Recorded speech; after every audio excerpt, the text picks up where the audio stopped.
Welcome, everybody, to Marvel Movie Talk, a great, big, jam-packed, supersized Marvel Movie Talk, where we have not just one episode of Daredevil Born Again, not just two episodes of Born Again, but people watching the live stream will also see the Geekscape Book Club after we're done with Marvel Movie Talk, and they will see us recap all 7 issues of Born Again, which is looking very strange with my green screen as I hold up my issues here. In any case, we're so excited to talk about 2 amazing episodes of Daredevil Born Again. And yes, we are well aware of the Marvel Doomsday cast announcements happening, and we will talk about them. As we were about to go live, Katie and I were watching, and a crazy name showed up. We're going to talk about all of it in a few minutes. But I want to start off because I'm so excited about 2 amazing episodes of Daredevil Born Again. And with us, as always, is Rangers, Jets, Mets all day. At least I assume Rangers. I hope that works because I heard that guy say that, and I'm like, well, that's Brody right there. And you got me on the Mets and the Jets part. I'm not really a hockey fan. All right. But I grew up an Islanders fan. So all right, close enough. That's all right. And of course, the inexplicable Mets, Sixers, Giants is, of course, our friend Eric Adams' hands holding up his action figure there. And of course, the one, the only, the great Katie Hampton. Yes, go ahead. You were so wrapped up in your bit, you forgot to say something, Eric. Okay. He's got it. He's just got it. I know. It was visual. It's purely visual. Yeah, no, it's great. It's great for our podcast audience. And with us for the first time this season is our pal, Nate Miller. Nate, thank you so much for being here. Excited to hear your thoughts on how the show has been going. Nate's back. Nate's very happy to be here. Yeah. Well, Nate has one thing in common with me. He wasn't here last week either. I hear you guys didn't torch the place. It wasn't treated like Matt Murdock's Hell's Kitchen home in the comic book version of Born Again. So I'm glad that everything went great. And I told Katie before we started, I planned to watch that show without me, but I only watched that episode of Daredevil yesterday. So I have run out of time, but I'm excited to be here. Nate, because it's your first time with us to talk about Daredevil, I wanted to get your thoughts on how this season is matching up with what your expectations were for Daredevil Born Again. Sure. My expectations were very low, so I have been pleasantly surprised. I have to let me amend that question. Was it Secret Invasion low or a little bit bigger than that? No, it wasn't Secret Invasion low. It was just them deciding to reboot this show felt very much of like a we are desperate for a Hail Mary kind of a thing. Fair. But it seems like that they landed it. Like I'm really enjoying it so far. I think it captures a lot of the kind of vibe and theme from the Netflix show appropriately. It seems like they're not like shying away from some of the more adult themes, which is cool. Yeah. And yeah, I mean both of these actors in these roles as Daredevil and Kingpin, I think are like some of the best casting we've gotten in like these kind of comic book adaptations. And so to get to another opportunity to get them to be able to like play off of each other, I think is really cool. I've enjoyed it a lot. Yeah, I agree. And we've talked in past weeks that there are people outside of this inner circle, that people that are under the cone of silence while we talk about Daredevil Born Again, people complaining about the pacing. And I think that the last couple weeks have just proven how smart I am, because I trusted them to build something that was, perhaps not so bang zoom out of the gate. And although it actually was, R.I.P. Foggy. But it was nice to see him again in these episodes, even though he was, was still dead. Katie, you had an interesting comment on a little text thread that me, you, and Eric were on earlier today. You said, "I'm loving how spoiled we're becoming with television." And I referenced it already talking to Nate. It's so easy to remember that it was really only 2 years ago that we were being force-fed weekly installments of Secret Invasion. Right. It's a whole new world, isn't it? Yeah, it's a whole new world. It's a brave new world, you guys. And I'm really digging what they're doing with everything. These last 2 episodes were awesome. I'm a big fan of episode 5. Kamala's father is so good. Yeah, I can't wait to talk about it. I can't wait to share Eric's photoshops. There's so much to discuss. And I think that probably what's really burning through people's minds right now, the thing they most want to talk about, and I will bring in our New Jersey correspondent. The notion that Jersey City is better than Hoboken is one of the most insane things I've ever heard. Brody, your thoughts? Well, I worked in Jersey City, and when I got there was 2 office buildings and no restaurants. And I will say, legitimately, it was as if no one had realized that it was like right on the water facing the skyline of Manhattan. It was all burned out warehouses and whatnot.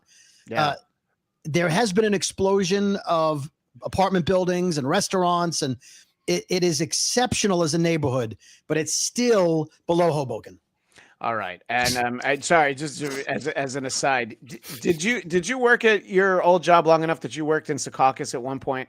Yes, I did. Bless you, sir. I can't believe you did that. That should have you on a list for that should have you on a list for yeah, exactly. To give you an idea, for those of you who don't know the area, it's built on swamps where the old Giant Stadium was. Literally. And the windows to our radio studio face the swamps.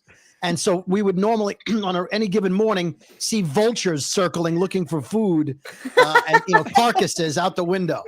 Kind of like us with Marvel TV shows, just looking for something good. We're just looking for something. We're all circling. That's it.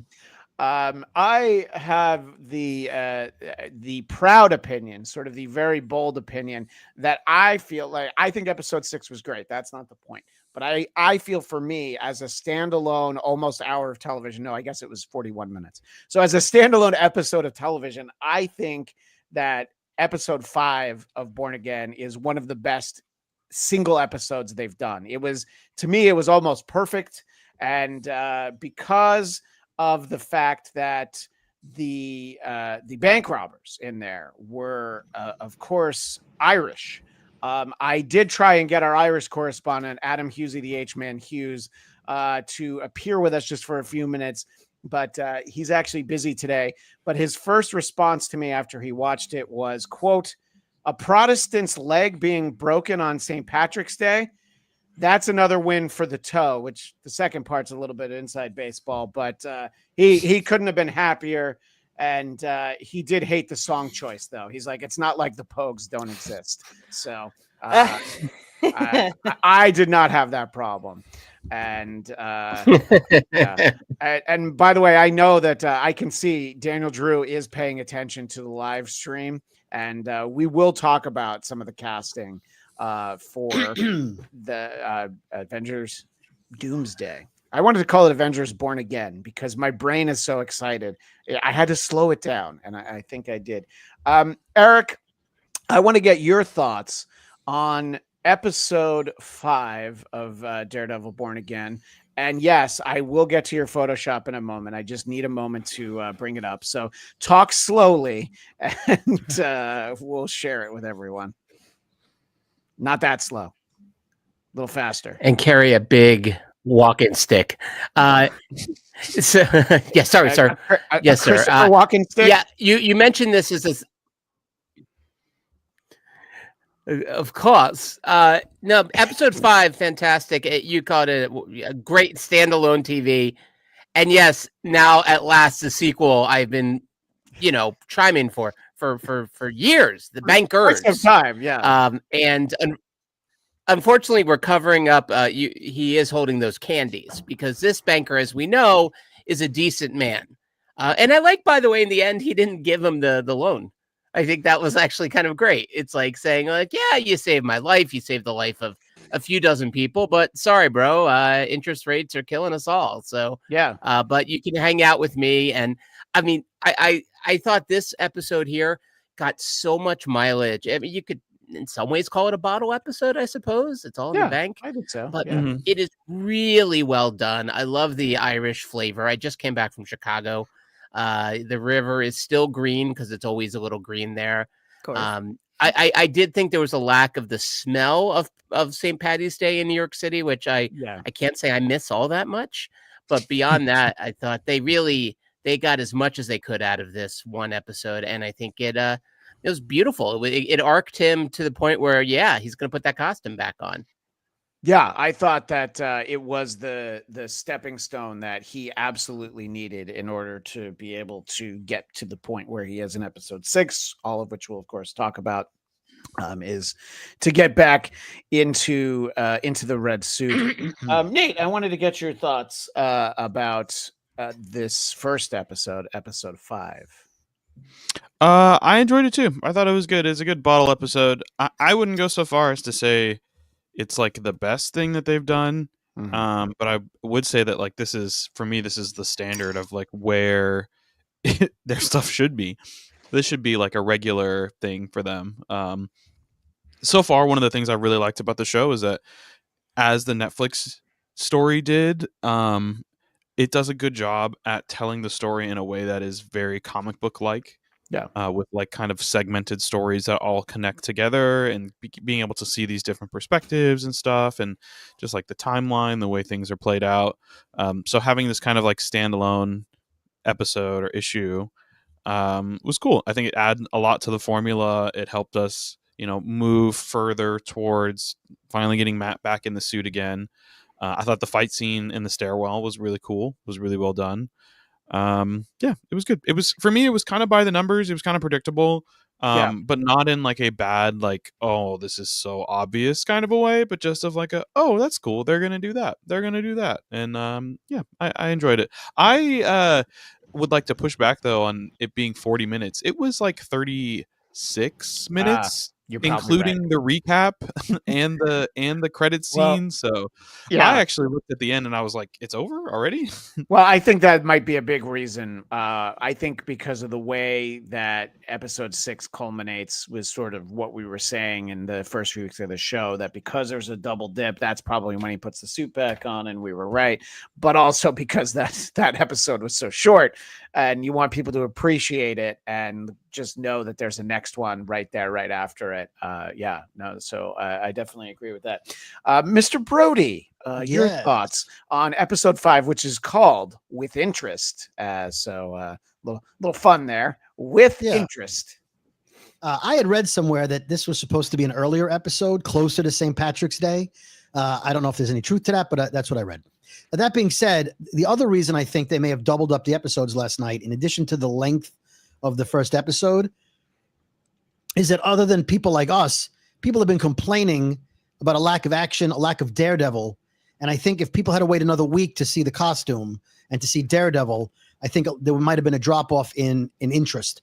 And I think, knowing that, I think they jammed 6 on so they can get him back into Daredevil this week, as opposed to waiting yet another week, because he hasn't been in the Daredevil costume for quite some time now. So I think that may have played a role. That being said, if we're just focusing on episode 5, loved it. Yeah, I love the nun joke. The penguin joke was terrific. Oh yeah, don't worry. I'm not gonna. I'm saying I didn't say what it was. It was great. Overall, just I enjoyed it. I thought the accents played in. I if you remember, I think the actor. I can't think of his name now. Daredevil, the actor. Charlie Cox. Charlie Cox. One of his first roles was in Boardwalk Empire, where he played an Irishman, and he had to have an Irish accent. And so it was nice to see him in that accent again. And so it's not the first time he's done an Irish accent, but I loved it in character that he was able to do that and trick the guy on. Anyway, I loved it. So we'll move on. We'll get into the minutia, but I really enjoyed it. Yeah. Katie, I want to get your thoughts on the first episode, episode 5, With Interest.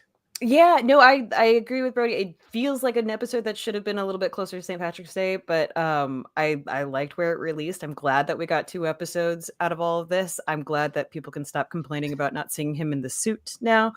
But I thought this was really well paced. Like I said, I think last week, Mark said it best. this is the Batman show we've all been wanting to have. Like, it's so cool to see a superhero doing something as an everyday Joe in this sort of circumstance, especially in episode 5. And I knew as soon as he was going after the guy in the red hat and the red sleeve, I was like, all right, so that's going to be his mask for today, but that's cool. But like, honestly, I was like, put it on, baby, put it on. I shouted at him. Yeah, good thing he didn't beat up the guy with the green hood, because that just would have looked weird. Well, I mean, he's the Irish guy. He's the penultimate Irish guy, so he had to be in green. Would Matt have known which one of the hoods he was putting on? Because his sentence, I don't think will actually tell him. Oh, he no, smelled I'm the saying color. He lucky smelled for it. him, he picked the red one that goes with his persona. That's all I'm saying. Yeah. Exactly. Although they did call each other by their colors, so he may have. You could smell red. Yeah, you could smell red in the water. So, Eric, do you want to explain this? I don't know what's going on here. What's the crossover with the critic? Oh, yes. He loved it. Oh, you're the one who made it. Just the idea of like, yeah. I know. I'm explaining it. Calm down, easy. You're very deliberate. Just the idea of You're very crossover. deliberate in your responses today. I think you might be having a delay. Either we're Is doing that a Colin delay Jost or Tucker Carlson? We're possibly having Eric Conner do his Stephen A. Smith impression with the time he's taking. All right, so I'll get out of the way. You explain what this is. All right, crossover. All of a sudden, we're at a bank. Did we know Kamala's dad? I don't even know how you pronounce her first name anymore. Did we know he worked at a bank? Yeah. Did we know he worked there? I don't know, but I love that it was a crossover. Yeah. And the idea is like, oh, you should meet my daughter Kamala, or Kamala. And it's like, it was such an old school TV thing. This was the episode, by the way, for those deep in the geek. Matt Groening took his name off this episode because he felt so dirty that they did this as just to shill the new show, The Critic, which is a great show. But he felt like an alternative opinion on The Critic. It stinks. Yes. I loved it. So yes, the crossover. In fact, I had a couple other images of crossovers, including Detective Munch on the Sesame Street, and then when they had the How I Met Your. Did you really? Did you really? Oh, is that in the where is that? Is that something you sent to me? Yeah, it's in there. Did you forget about the Saint Elsewhere Cheers crossover? How would I ever forget? I only had so many pictures I was going to send him. Trust me, I had there's another 10 in the chamber. Or the Scooby Doo, Josie and the Pussycats. So, all right, so here is Richard Belzer as Detective John Munch, a character that he played on like 4 different networks and had the most crossovers. John Munch even showed up in an episode of The X-Files, from a course created for the amazing and underrated Homicide: Life on the Street, but most people know him from Law & Order SVU. Didn't he also do a season of Golden Girls? No, it was just Golden Palace, I think. He looked a lot like Cheech Marin in that. Now look, and by the way, I agree. One of the things that I love about comic books is the ease with which there are crossovers. A little later, when we talk about Daredevil Born Again, the comic book, there's a great crossover with someone very important and a few other characters who show up for a moment. So I love that stuff. I love the idea. I think it wouldn't have made sense if Kamala was visiting her dad at the bank that day, especially because the power set would have really been in their favor. So I like that he talked about her. I was like, you should come over for dinner. And he's like, yep, I'm going to do that. And even if it never happens, I think it was fun. And who was jumping in there? Was that you, Brody? Yeah. So I liked the way he said his daughter, Kamala, was in California visiting friends. Wasn't she trying to recruit people for the West Coast Avengers? One of the Avengers, and our buddy Daniel Drew did comment that West Coast Young Avengers, are they going to merge teams? Is she visiting Cassie, even though she's in San Francisco? All good questions. Maybe they'll be answered. Maybe they'll be answered in Avengers Doomsday, which, yes, we're aware that the cast announcements keep coming, and we will talk about it. I like teasing it forward. It's like an old radio trick. You know what I'm talking about, Brody. I hear you, and I'll tell you exactly how I feel right after this. Yeah, he'll tell us in 2 and 2. We'll be right back, right after the traffic and weather together. A quick break, a very quick break. Very quick break. So look, I love crossovers. I mean, even when they don't make sense. Magnum PI and Murder, She Wrote, great. That's great. The Flintstones meet the Jetsons, all crossovers. I'm in for all of them, you know? So I thought it was a nice, and you read the episode description, and so it's Matt with the help of a familiar face. So I'm thinking familiar faces. I'm thinking of the Defenders, and no, none of them. Not a single Defender showed up. No. I was excited when I read the description of the episode. And maybe his old buddy Luke will just stop by to say hello. Yeah, there was such a TV niche to it all which I think is fun. It's yeah. No, I absolutely agree. Yeah, well, that's all right. We got you. We see you. It's fine. So Eric has provided us with some images, and this is I like that you do the screen grabs with the closed caption. I do. Well, he's also not with us right now, so we don't need refreshing. I think. Yeah, we don't need to talk about his damn pictures. But here, look. But, Hang on, kid. While he's not here. Thank God he's not just taking pictures of his screen like he used to do. I mean, the reflection of the light in the corner. You did. And just spray something on that screen. It was so much dust when he would do that. Don't worry. When he comes back, we'll know. But anyway, I appreciate all that stuff. The fact that he sends us so much. And I was just dense, and I was like, why? What's with the Simpsons crossover? I'm like, okay, because it's a crossover episode essentially. So.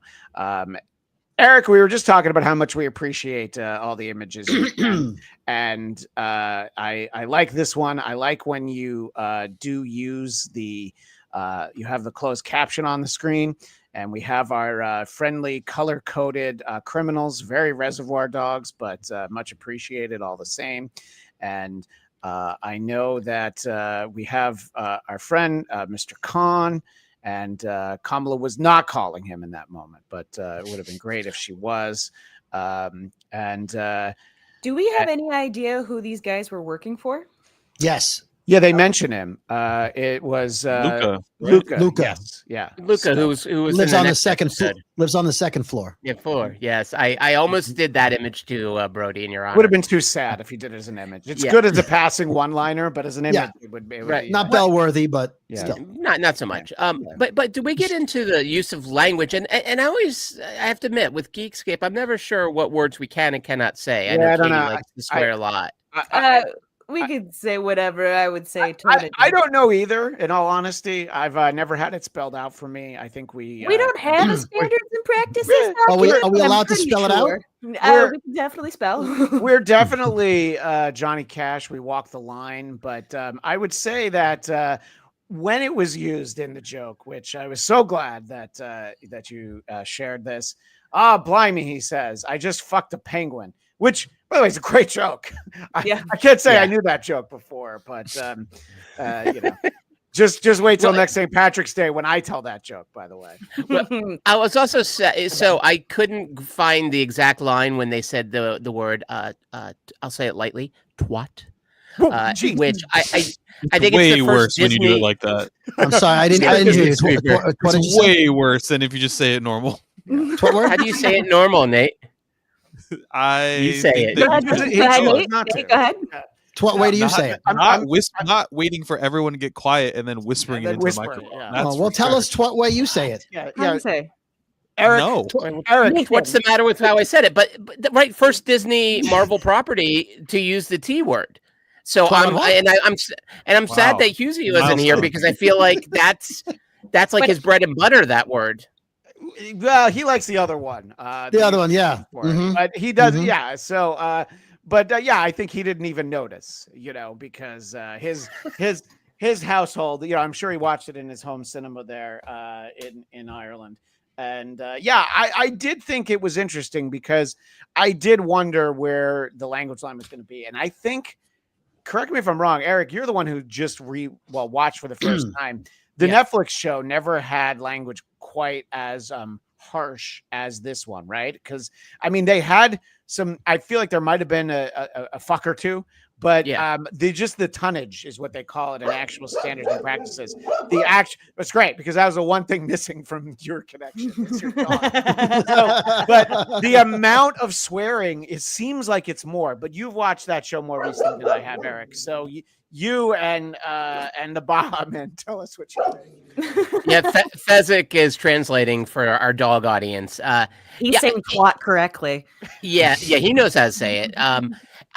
It It's does a seem little like rough. they're kind of leaning a little more into it Yeah, on this version than they did the last time around. At least I didn't remember noticing it as much, but here it's like, oh my gosh. And I think there's something to be said, and this is why so many creatives have left network TV, is because there is something to be said when you don't have to like limit your dialogue options. Sure. So you can have a Husey-esque character expressing their thoughts without worries about standards and practices. I think it makes complete sense. I do love that it's a Husey-esque character. I think that makes it particularly fun. But look, I don't disagree.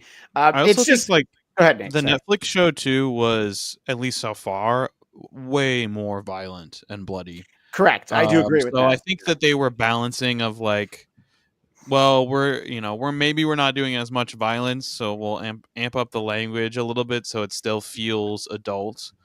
Well, no, and there's something to be said for that. And to Eric's point is the fact that it's Disney Plus, so it is the same app, not the same profile, but it's the same app where my kids watch Bluey. So the idea that I'm getting that penguin joke on the same app where my kids watch Bluey and Young Jedi Adventures. Yeah. I mean, when they Echo was on Hulu, and then that was I was like, okay, that kind of makes that tracks. It's still a Disney thing, but they're kind of putting it over there. But it was kind of surreal to watch that episode and be like, I'm on the Disney app. It feels kind of odd. No, I definitely. But agree. it felt right, like especially for the moment and for the stakes that they put up. I noticed it. I clocked the language, and I was like, oh, cool, they're actually leaning in. It felt right because it was just like, if you were in a situation where a couple of Irishmen are taking over a bank and they're not cussing on St. Patrick's Day, that feels weird. I think when you have Deadpool 2 on the same app and There's that. And there's pegging going on, anything after that is Agreed. pretty much a step down. Well, yeah, I mean, it's how much money Deadpool 2 made. Like the original Deadpool kind of opened the door for rated R stuff, but the the pegging did as well. And the Deadpool Wolverine like really solidified that Marvel it seems like they're comfortable capitalizing on the adult market of superheroes, which is cool. It's anything in my book that helps allow different properties to have a more significant, like, independent, unique voice, right, and kind of less generalizes everything, I'm all for. But I am also wary of, I was around when Marvel Max started, and where it the whole goal just became to be like as shocking and violent and grotesque and rude as possible. So I think we're a few years away from that, but I would be lying to you if I told you that I don't see that happening if this continues to be, if the only Marvel properties that people are saying are good and are successful are going to end up being these ones. I think that's the direction that all the content's going to end up leaning in the future. So hopefully it stays motivated by the characters as it has in this show. Yeah, I think WandaVision and Agatha All Along have shown they can be successful without the gore and the violence and keeping the humor. So I just think it's a coincidence that Daredevil has the violence and it's great. I don't think it's great because of the violence. I just think it makes it grittier. But the writing, I mean, the courtroom scenes and the emotion and without the fighting, the script would still be pretty good. The action is for the adults for sure. But I don't think they're relying on it so much. I don't think. I disagree. I think the fighting is, I mean, especially based on the comic that we're going to talk about later, I think the fighting and the inherent violence is inexplicably tied to the core of Daredevil as a character. Like the whole point of him is that he has this anger within him that generationally has been expressed through violence, and he's balancing that with his Catholicism and his desire to do good and to be a good person, to be a lawyer, to help those in need. But also deep down within him is this devil that wants to take retribution upon those who deserve it violently. But they didn't need to snap the guy's knee on camera to show that he's. I disagree because to show that he's violent. To not have it pulls away from the ugliness and the part that he is conflicted within himself of what the truth of that, the damage that violence inflicts actually has. To pull punches and make it be like, oh yeah, he's just knocking out guys, as a lot of comic book media has been, like we were talking about with like Batman before, pulls away from the whole point of the storytelling of that. Even someone like Matt, who we root for, this conquest of violence has a toll on him. It takes a toll on his soul. Agreed. But you can show an arm go this way without showing the bone come out, is all I'm saying. You can imply that you snapped a guy's arm off without showing the bone come through. That's all I'm saying. But when you could have shown that he snapped the guy's leg without showing it bend this way. You could have, he could have shown him jumping on it. You knew what was coming. It's a clear choice to show it going that way. Oh, yeah, but I don't think that's why the show's successful. No, but I think that moment is I don't mean that because specific moment is why it's successful, but the creatives being allowed to have the visionary space to say, we want to show the full weight of this violence is what has allowed the show to be good. Not that specific instance, but the fact that they're allowed on a Disney Plus show in a Marvel series. Creativity, sure, yeah. Exactly. That's what I'm saying, because that like, yes, they could have shown that another way and you would have winced, but you didn't wince as hard as you did when he did it that way. Because I saw it and I was like, holy shit. Yeah. Wow. I can't believe he just did that. And I think that's the effect that they wanted. And so to kind of pull punches from that, sure, you could, I'm sure that there is some exec who was like, hey, do we need to see the bone? Does it need to pop that way? Can we just Foley the sound and do it off screen? And someone said no. Yeah, I would say that director of content, Katie Hampton, would have said, no, more. Let's see it. Katie, what were you going to say a moment ago? More bone. More bone. It's one of those things that it's a shock element that I didn't expect, and I'm really appreciative that they kind of lean hard into this. I agree with Nate. Like I feel like you do have to see this violence because otherwise he doesn't have an internal conflict. I mean, this entire thing is about how he can do good, and he can do good within the parameters of like what he knows, calling the police, making sure that they're there, making sure that they're helping out with this whole thing, while kind of doing his whole legal argument whilst amongst all of the victims and whatnot. But he also comes to the same conclusion that I think both he and Fisk do in episode 6, where it's like, yeah, but fuck the system because this is not getting done. And that's, I think, the core of what this show is showing us, is that, like, fuck the rules right now. Like, who cares whether we can say twat or not on camera? Let's do it. Yeah, I care. Eric cares very much, and Eric has been using this whole time trying to figure out how he can work in the twat. Did you say I can't hear you? I have an infection in my ear, and he just hasn't been able to get it in. And I know you wanted to get it in, and I stole it from you. What were you going to say, Mr. Conner? Stayed up all night writing that line. You fuck. I think what's so great about him, and we talked about this a little bit, I think, last week, the idea that like Fisk and Murdoch are like so close to being. Oh, you guys did a show last week? Huh. Okay, go ahead. Yeah, it was very bell heavy. Best show ever. Very bell heavy. Bell heavy. Yes. A lot of meat, little fat. And I think like by showing how he has, I think of a lot of the superheroes. I was trying to think of anyone else comparable to him. Maybe, I guess, Punisher. But Punisher sort of revels in the stuff he can do to Bones, and other parts. And with Matt, you're right. Wolverine, Matt.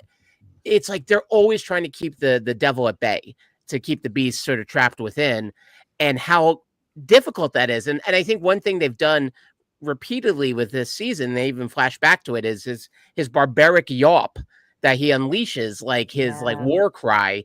Because you're right, it's like his demons, man. He is always fighting to keep them down a peg, but you also could see like he gets a little bit of taste of blood and it becomes like sharks in the water going after Chump. Like he is ready for more. So he's always trying to talk him down. And actually, like the Hulk.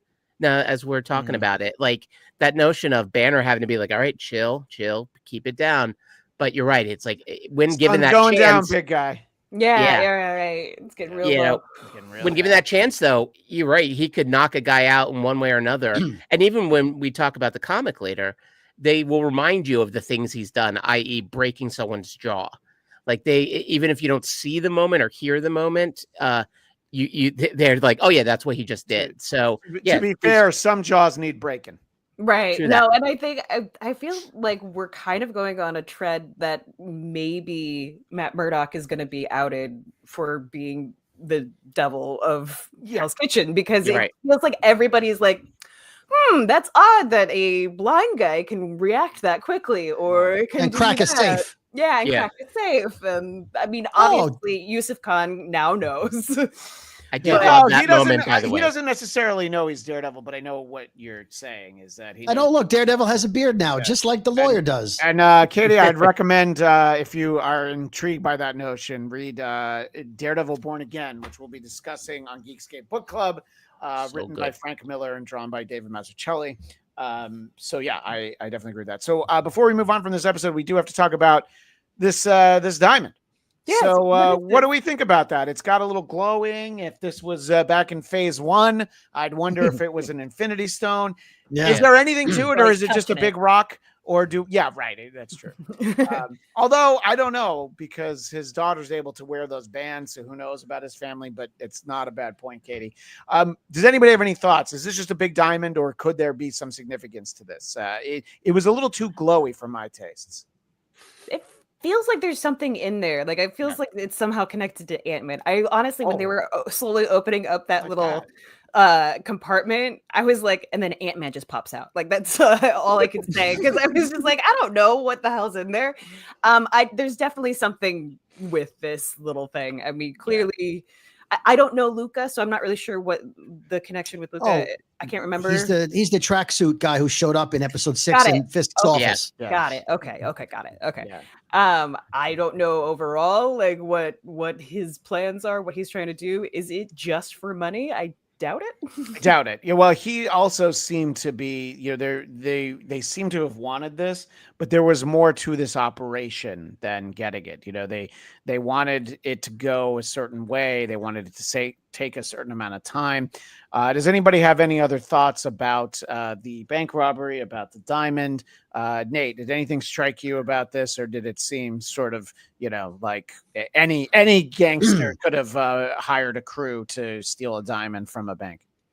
I mean, so one of the things I do find interesting is how the approach they're taking is this kind of parallel between Matt and Wilson Fisk. So I think obviously as we get deeper into Matt and more in Daredevil stuff, I think we're also going to dive deeper into Fisk and kind of this contention between him being the mayor and also trying to still have a hold on the crime in the city. I think the gem is going to have something to do with that, obviously, and like the dispute with them. I haven't really spent much time theorizing about it. I thought maybe it might have something to do with the white tiger thing, amulet, gem stuff, maybe, but I don't know. I kind of, I don't want to say I don't care, but I kind of don't care. Like this to me is like, what is this? The glowing gem in a show like this is like, I don't care. They'll tell me when it's important. I'm way more interested in like, Matt's internal struggle and like him feeling like he failed Foggy and he doesn't deserve to be Daredevil, and like everything else in the show is much more interesting to me. That this is like, okay, I'm sure it's relevant. I'm sure it means something. We wouldn't get this beauty shot for nothing. Yeah. But as to what that is, at this point, I'm not really concerned about it. Mr. Conner is the one who isolated this image beautifully, by the way. Thank you, sir. Of course. What spoke to you about this moment? Well, really, the butterscotch candy spoke to me deeply as a man, as a man of a certain age. I think what really impressed me about this was maybe, and it's funny, Nate, because I very much agree. Like, I wasn't super worried about what this gem is. I do love how he handed it off and switched it with the candies. I thought that was cute. But what I really enjoyed was the specificity of like how he cracked open the safe, which was something they could have, and they could have done that super quick. But I love that they didn't, and that moment sort of slowed down as they're trying the different combinations of keys. I thought that was really clever. And there was a fight scene we didn't talk about that I thought was great, the silent one, when he was making a point of not making a sound. And I think that's and that's what's so good about this is because the fighting, having, as you all know, watched so much Daredevil in just a handful of weeks, it could get redundant, but it doesn't, because they really are thinking every sort of fight scene is its own story to tell, its own set piece. And I thought that was so clever. And then, of course, him and Khan's bond and him talking him through. I love that part there for our radio audience. It's he catches the gun before it drops down the steps. Sorry, Christian, go ahead, please. No, and then also I just wanted to show, like, getting the, we've seen this in movies before where here's the mechanism, but because it's Daredevil, I'm like, man, anytime he's ever down on his luck and he needs a few bucks, he's in the bank trying to get a loan. Well, he just open that damn safe after hours, because he just doesn't put his ear to it and do it. But I guess that's not being a good Catholic boy. Finish your thought. Sorry, Eric. No, it's all good. And so, I think like they get the diamond and, they have to reveal it. How'd you get it? Like, I thought it was fun because, right, they have to sneak around underneath, the bad guys sneaking around while the cops are outside. And we're waiting for all these things to collide. And it does quite beautifully. And then, of course, the mano-a-mano battle at the end with the red mask, which was sort of like the moment he was waiting for the whole episode. Was like, okay, now I get to kick ass and I don't have to worry about him shooting someone else. Like, thank you for taking me off leash. I also love right before that moment where he just full on knocks the guy in the yellow mask, because he's just like, oh, fuck it. You finally get to do that. That's great. But it's nice to finally see him kind of lean into the anger a little bit, which honestly, I love the comparison between Fisk and him, and basically going back to what seems like an addiction, for this violence. Oh yeah, no. When we talk about episode 6, I mean the parallels. I mean, it's so amazing. And by the way, we did share this earlier, but shout out to Rubo Kwan, I believe is how you say her name, but we're obviously going to be spending some time with Detective Angie Kim, who comes on the scene like one of those characters where I'm like, oh, I feel like I've seen her before. It's like, nope. Yeah. She just takes charge of the situation, and she will be in more episodes this season, according to IMDb. And I thought that obviously she does the Irish accent to the Irish hostage taker. So Law and Order MCU. Shout out to whoever said that last week. Law and Order MCU. Yeah, that's exactly what I was getting. I believe that was Brody, but I didn't give him a bell for it. I was being stingy with it back then. You are. That was 2 weeks ago. Katie gave me a bell for no reason last week. She was just belling everybody. I was. Well, I need to make you earn it. All right. I don't need anybody's mouth starting to drool. And again, as everyone knows, we are going to talk about Avengers Doomsday casting announcements. I see them trickling in right at the top of the hour. Yeah, that's right. Well, no, because we got to get Traffic and Transit on the ones. But then right after that, we will make sure that we hit it. After a station break and this message from all our affiliates. Yes, Brody. Did you catch the Spider-Man No Way? Which is the last one? Far From Home? Which was the last one? No Way Home. No Way Home. The Spider-Man No Way Home reference? Which one? When he says, what kind of lawyer are you? Yes. Yeah. A really good one. Good one. Yes. I did appreciate that, actually. That was great. Because when he asked him, I said, he's going to say really good one. And he did. I was like, yes. By the way, of all the episodes for me to miss doing this show for, the fact that I didn't get to talk about an episode 4 that we got not 1, but 2, this is Starship. We built this city on rock and roll in 2 different languages. Oh, yes. So great. It hurt my soul that I couldn't talk about that. Oh God, it was so it was amazing to have the second one in there. In any case, let's move it on to episode 6, because again, I felt like I really enjoyed this hour, and it was made better by the next episode also being good and continuing the pace, and also not making me wait a week after Nate, I believe you. That's 36 minutes. Cause you know what, when it says 41 minutes, it means the end credits. And then like, here's the voiceover for the Czech version and all that. Yep. So yeah. So that one was a little brief, but how did you feel about episode 6? I'll ask you first, Nate. It was good. It was nice to, anytime you get a bottle episode, it's nice to kind of return to the other storylines and stuff that you didn't get to see. So it was cool to have this double release with one of them being that, because it always sucks when you get one a week and it's like, okay, I didn't see any other character.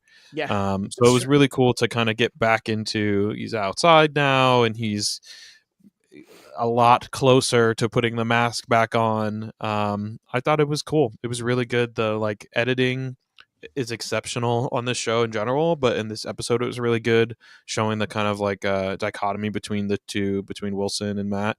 I also am not familiar with Muse at all, so I haven't read any of those comics, so it was cool to see. It's kind of a weird experience, I guess, for me.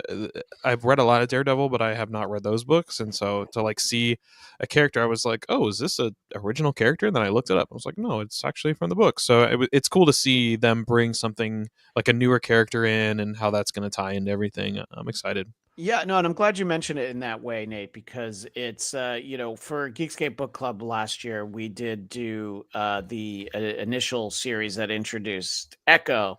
And, this is sort of from, I don't know, about 10 years ago, kind of the same thing, the character of Muse, and this idea that there's clearly so much great content that comes from that era of Daredevil. I don't know, it's weird because it's listed as like volume 5, and I'm like, why don't they just keep the numbers going? How many number ones do you need? But I was not familiar with him. And I'm not doing any extracurricular reading at the moment because I want to see how he unfolds on the show. And then I'll be interested in checking out Muse. And clearly we'll be seeing plenty more of him. And I like that, unless I'm mistaken, he didn't speak in this episode at all. No, but I don't remember when we discussed it last week or the week before that who we know who he is. Did we talk about that when you were here, Christian? No, is it little Gandolfini? Because No. okay, good. No, he's not built right. No, he's the guy from the first episode that went up to her to book talks signing and said, "Are you taking on any more clients?" That makes that sense. guy. Yeah, That's yeah. him. That 100% makes sense. Yeah. Right, yeah. She's the only psychiatrist in New York, so everyone has to go see her. Well, can we talk about her for a second? That she's like, boy, I'd sure like to do a book on one of your clients. Can you introduce me to the Punisher? And Matt's reaction's perfect. Yeah. Yeah. You want to sit with the Punisher? Oh, Yeah. you're serious. I mean, it was if she's already preemptive. sitting with Muse, she might be like, Well, yeah, sure, this will be and interesting. she's sitting sitting with Daredevil. and she sits down with the kingpin of crime and his wife. Right. So yeah, I get it. But dude, we saw Frank. I don't know that he's interested in being on somebody's podcast. But Frank, if you are, blackcast@gmail.com. We'll have you right on. Okay. The way as he long as responded it's to it. remote. Yeah. Yeah. Oh, yeah. Thank you. That's a great point, Nate. What were you going to say, Brody? She was talking about the Punisher like he's a normal person. She actually said, "I'd like to interview Frank Castle," and that's when Matt said, "The Punisher." You want to do in case you don't realize what you're talking about. He's the guy who kills people. He's the Punisher. You want to sit down for coffee in an interview? She's like, "Oh, I'll talk to Frank Castle." He's like, "No, he's the fucking Punisher." Yeah. So that's. But she's innocent. She's like, "Oh, I'll just talk." Yeah, that's it. Yeah.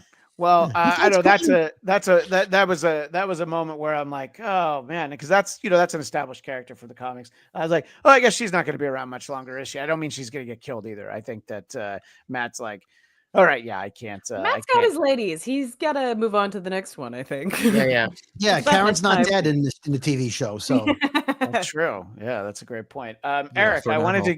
wanted to get some thoughts from you, Eric, on episode 6.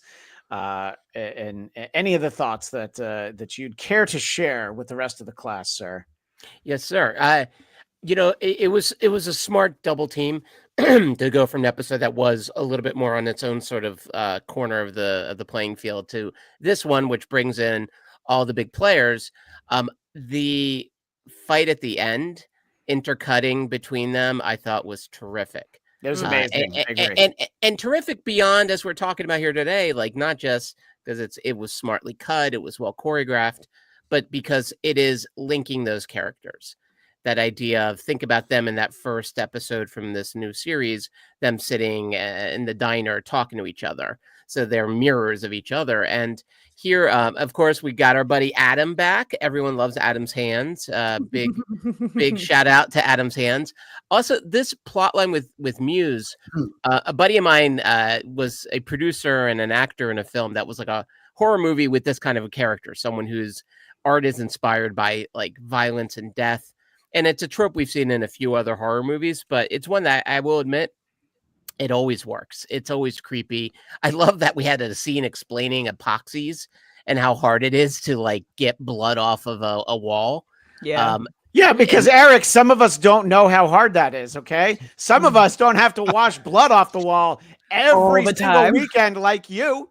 Delaware was not an easy place to live. It's how I survived all those years. But I think like they're using Muse smartly. I love that he didn't talk, and we didn't need him to talk. This guy here giving his monologue. I do love this guy where the chief of staff is like, can you just tell him what you told me? She told him to get to the point 3 times, and he kept going a little shorter. He went from like 20-minute story to 18-minute story. Total Like, Law no, and I'm Order gonna tell one-off. Yeah. Yeah. So I was getting a sandwich at the time, and I was thinking about what I would have for dinner. I do love that he's always eating. He's always Yeah. doing the Brad Pitt eating in every scene type of thing. He's always got a cookie You're talking about Fisk, right? No. I'm talking about yes. He is Brad. eating in every But this guy, as This he's guy, like yeah. trying to like wash down the side of the building, pops a cookie. Like I went to go get a wedge, and then I got a hoagie, and then I got a sub, and No, he's just like not New York. Wrong lingo, I my know. friend. Oh, I know. Well, no, he came in from Jersey. He was up in Larchmont, so he's gotta get that he's a killer world ham. traveler. I had a grinder from Connecticut. Yeah, well, it was one of the things I thought watching episode 4 is that one of the things that Eric did highlight in his photography essay to me is this moment where Wilson Fisk is like, seems like my suits aren't fitting like they were.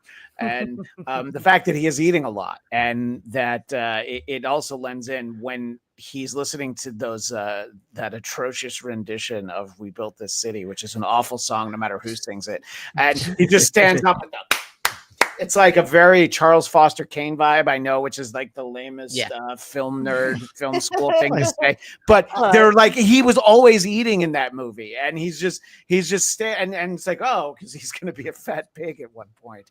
Are you telling me that you've never been knee deep in the hoopla?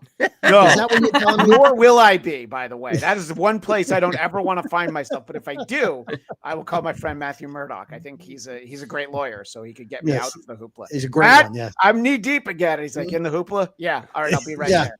Yeah. Before I went down to the hoopla, Katie, let's Hoopla adjacent. Let's talk hoopla adjacent. Let's talk episode 6, which is called Excessive Force. And oh boy, do we see excessive force in episode 6.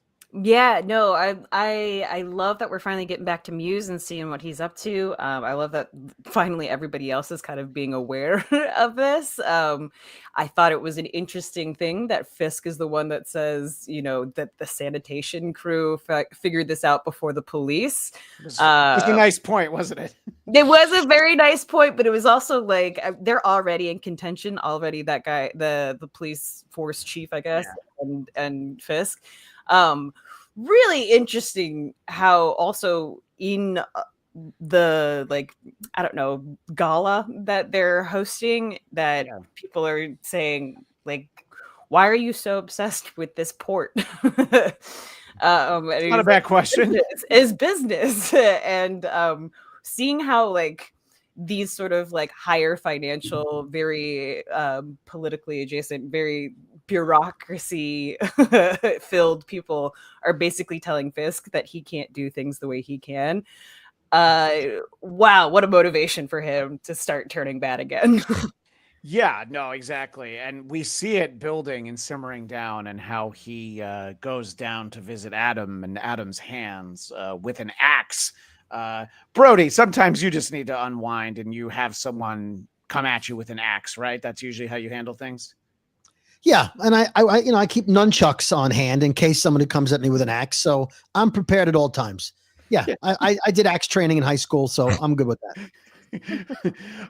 But give us your thoughts sort of on watching Fisk when he clearly needs to unload.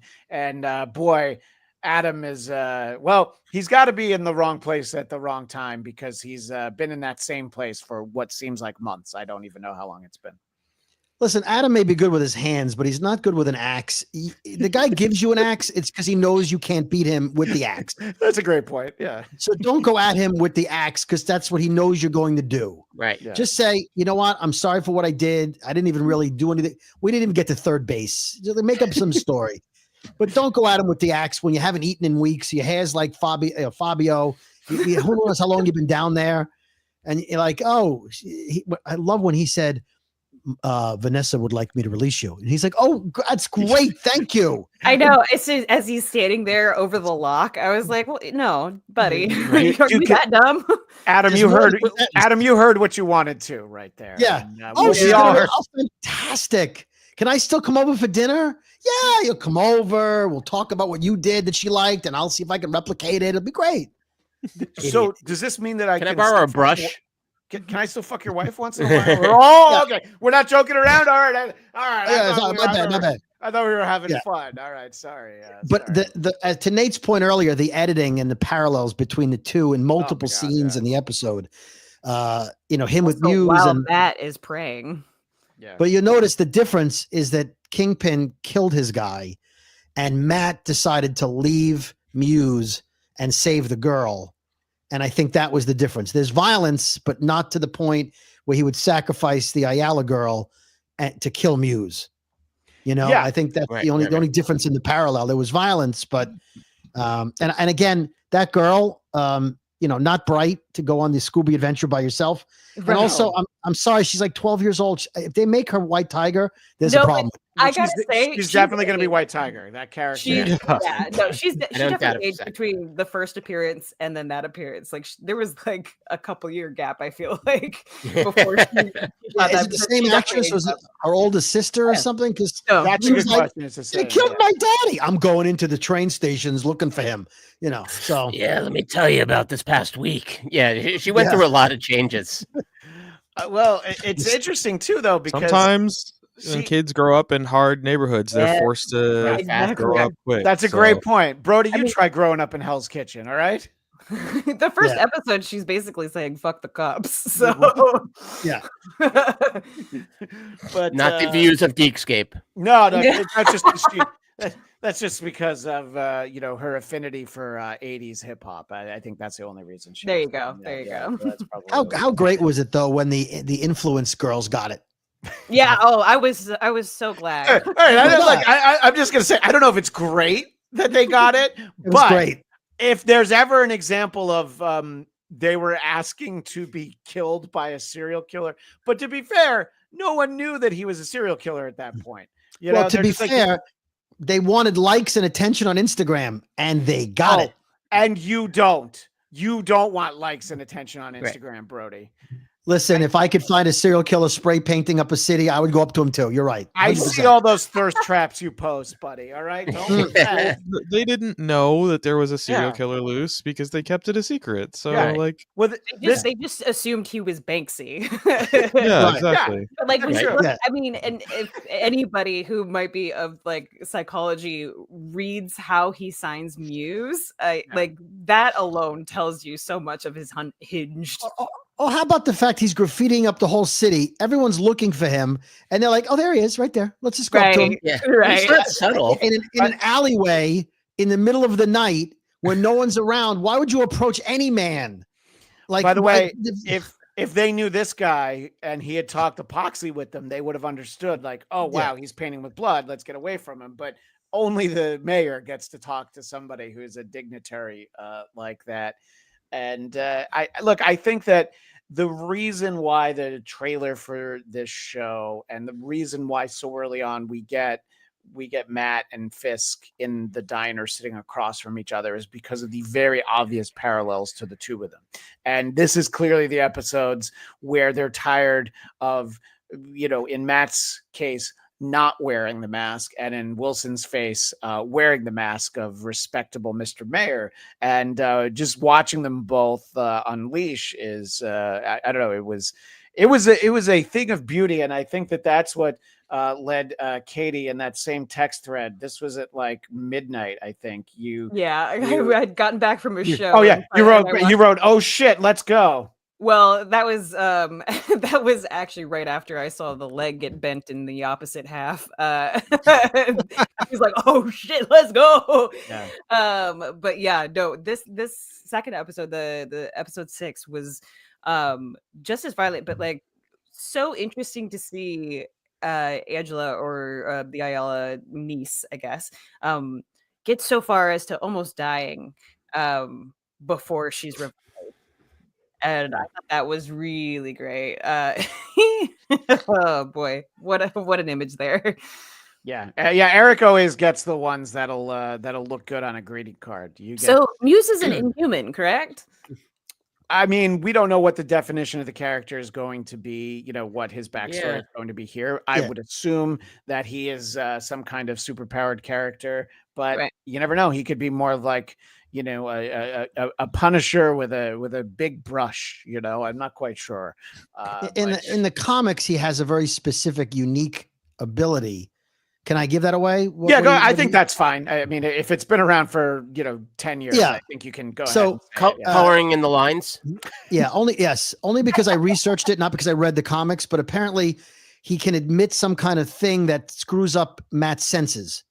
Like he disorients Matt's ability to use his radar, which makes him the perfect villain for Daredevil. But he didn't seem to do that. What was that, Katie? I said, can he also heal really quickly? Oh, I don't know. He put up a hell of a fight. I mean, but that is one thing they do in this show is, a reasonably like strong person can put up a fight against Daredevil. So he's sort of to use wrestling terminology, he's like Ric Flair, who would always do very long matches no matter the opponent, because like that's what made the fight exciting, and he would always triumph. So Daredevil always wins, but it's, there's the minions he just takes out with one punch.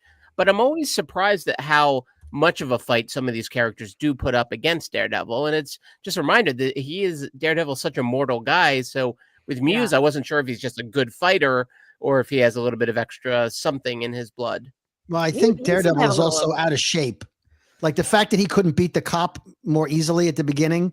I think he's out of, we saw him start training in episode 4, but he may not be up to Daredevil's speed yet, where he's 100%. So that's what I'm going with, because he still could beat Captain America at this point, Sam Wilson. So that we know, because Sam Wilson can't really beat anybody.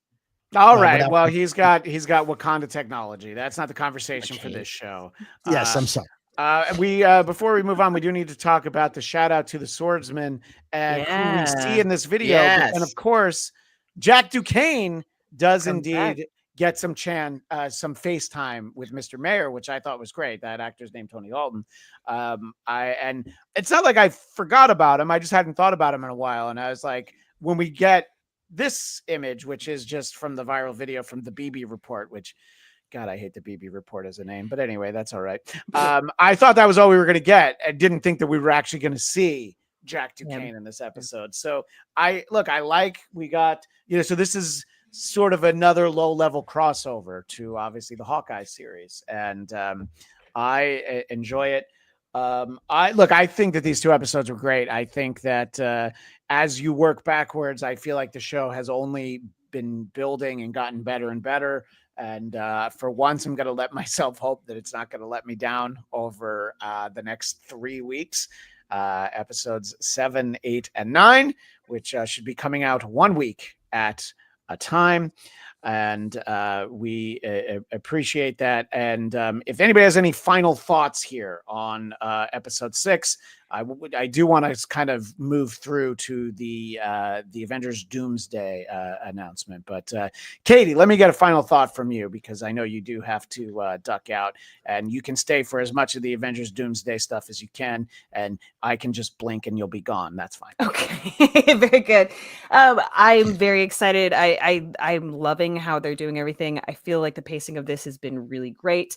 I'm excited to see where we go to next. If we get any more sort of guest stars or people from different universes at any point, if we have any other lawyers pop in, that would be interesting. I am curious. I think they're doing a really great job, and these last 2 episodes are kind of sealing the deal for me that this is a really fantastic reboot of a show.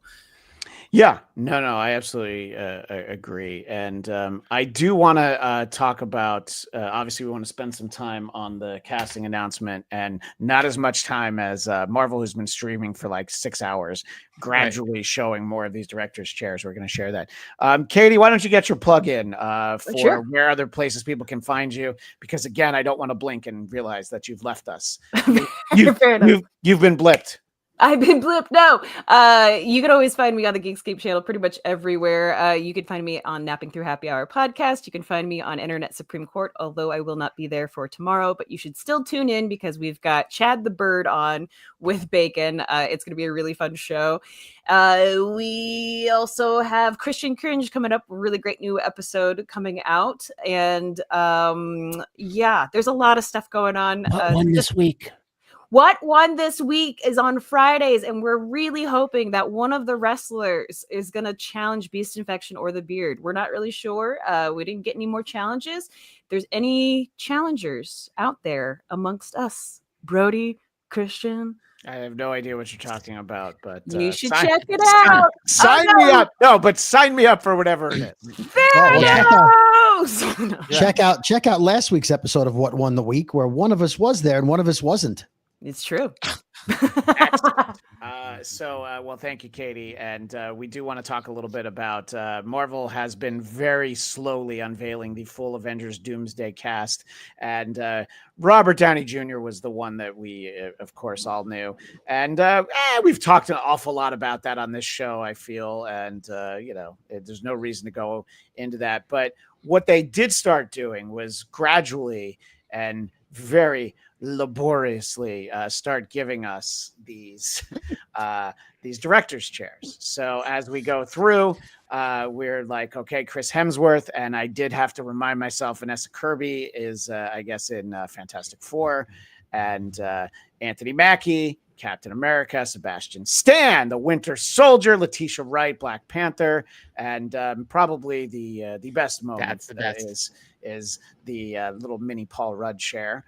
So that's always fun. Wyatt Russell, the Cap everybody hates to hate and loves to hate. Of course, U.S. agent Wyatt Russell, and who apparently doesn't die in Thunderbolts. Yeah, I did have that thought, actually. He's apparently going to come out of Thunderbolts. And the actor who played Submariner. Or it's just his corpse. I'm not going to try. And this is the Bear, who is also in Fantastic Four. And this one I was particularly excited about because we're finally getting more Shang-Chi. It has been so many years since his movie. And so I'm excited that we're going to get him. Of course, we're going to have our current Black Widow, Florence Pugh. This was the first that really caught my attention. Seeing Kelsey Grammer, who I assume will not be playing Dr. Fraser Crane. I assume he will be in this film as Hank McCoy. Somebody want to tell me who Louis Pullman is? Because I don't know. Anybody want to look him up? Because I actually didn't know who that was. But Danny Ramirez is the new Falcon. He's going to be in Thunderbolts. He's okay. Yeah. He's Go ahead. Oh, all right. So he's Sentry. He's Sentry. No, I was just saying he's in Thunderbolts. He plays Sentry. Bob. Yeah. And of course, we're going to get Red Guardian and Winston Duke. And as we keep going, this is, I think, a banner name there. Tom Hiddleston. There's some excitement there. And then we really start to get the heavy hitters. So we have Patrick Stewart And Yes. I mean, yeah. there's only one person Patrick Stewart can be playing. So as I'm rattling off all of these names, does who wants to jump in with starting to see Patrick Stewart and Kelsey Grammer? Nate, I know how important the X-Men are to you. The notion that we might be getting X-Men in this movie. What are your thoughts, Nate? I have no thoughts. Oh. I'm sorry. I've fallen all the way off the Marvel hype train.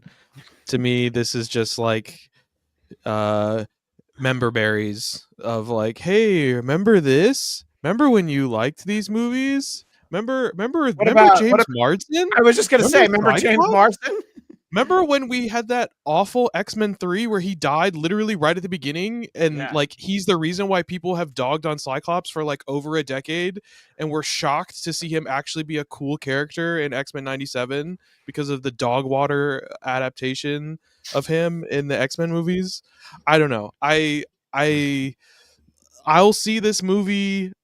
There's so many names. How long is the movie? How short are these it's just so, this is just so corporate. Like, oh, remember this person? Come see the movie. Remember, how about show me a trailer of something good? How about show me a director that's like, I have a passion for this story of these characters that I want to tell. Show me anything that is about like the comics and the art outside of a bunch of behind the scenes director chair of like, look at how expensive this movie is going to be made because we spent so much of the budget getting all of these people's names in here. Like, I just don't. I really want this movie to be good, but I cannot afford to expend the hope that it will be good. Instead, I know that it will be Marvel slop, and if I go in and I'm pleasantly surprised, that will be a great day. But at this point, this just tells me more like, this is like the only thing that could have been more egregious than them announcing Robert Downey Jr. returning to play Doctor Doom is now this long list of chairs that's taken them 4 hours to drip feed to try and like create some type of momentum and hype through Twitter. And it's just like, I went through this with World of Warcraft when they went and they were like, guess who's back? Illidan. Remember this? Remember Arthas? Arthas is back. And like, I've been through this stuff and it's never good. It's just never good. Well, it's never a good sign to be like, here's 30 people that you've already know and like, and they're in our movie. So you should come see our movie. Well, the one that I'm sharing Channing Tatum. Well, I was going to say the one I'm sharing on the screen now, Channing Tatum, it'd be the one that falls into the Nate category for me. How long is he going to be in that movie? How much screen time is Channing Tatum's Gambit? He's playing Magic Mike. I mean, it's Magic Mike. It's not Gambit. I agree. I would much prefer it's Magic Mike 2, not even the third one. Nate, let me just say this. Hope is a good thing, maybe the best of things. And no good thing ever dies. Thank you. Listen, the same directors that did Infinity War and Endgame are doing this, and I feel like that's a good first step. I trust them as directors, right? But this is a different. Listen, Marvel did Secret War, and they did Infinity Gauntlet, and they've done epic things in the comics. I don't see why they listen. By the time this movie comes out, it'll be 7 years since Endgame, which is a palate cleansing. So I feel like, they've built up to another epic movie. Now, look, it may fail, but I'm excited for the chance for it to be pretty good because Multiverse of Madness sucked, and I was very excited about that movie coming out, and it sucked, in my opinion. Yeah, so I think my question to you is, have they been building? You said that they've been building towards this. And I'm saying to you, have they been building? Because when you point to Infinity Wars and Endgame, okay, you are pointing to the culmination of years of planned 100%. Story seeding, character development. So when we saw that cast, and oh my God, this person's in that movie, they got everybody. It's like, wow, that's cool. That's not what this is this time around. This is, for the past 7 years, nothing has been hitting. There's nothing that's really been building. They tried to do something with the Kang stuff. That fell through, so now they had to pivot. Let me just get you to pause for 1 second, Nate, because I want to make that point. You said, is this what they've been building to? No, they were building towards Kang. So yes, now this is course correction. I want to let you finish your thought, but I was like, that's exactly the point I was going to make. No, yeah, I mean, that's what they were focused on. And now they're like, forget Kang. Exactly. That's my point, is that it feels as though they're trying to invoke those same emotions and feelings of like, remember Infinity War, remember Endgame? We had all these characters interact together and that was awesome, but that was also earned. That was something that came from years of culmination of seeding of the Avengers and all that stuff. And this doesn't have that. It doesn't have movies or even the shows that are like, wow, this is really building excitement for me towards Doomsday. Now, obviously, as you said, there was the course correction in there, but even then, like, you're telling me with how the general opinion of people, and I like the multiverse stuff.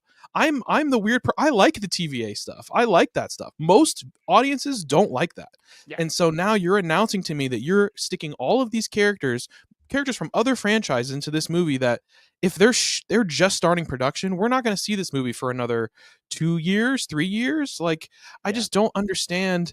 They have more things that are coming out right now that they can focus on, and it just feels like they're trying to build up hype because, again, they are spending so much money on this movie, just on Robert Downey Jr. alone. It has to succeed, and so I don't know. I honestly, Brody, I'm with you. I want this movie to be good. I want to see this cool Battle World adaptation with Doctor Doom, who for some reason looks just like Tony Stark. And I'm sure there's some story reason they have or some twist or something. Like, I want to see these characters interact. I want to see the Fox X-Men into the MCU. I want to see them like do something so that we can get a new series of X-Men stuff within the MCU canon and get MCU budget. I want all of that stuff.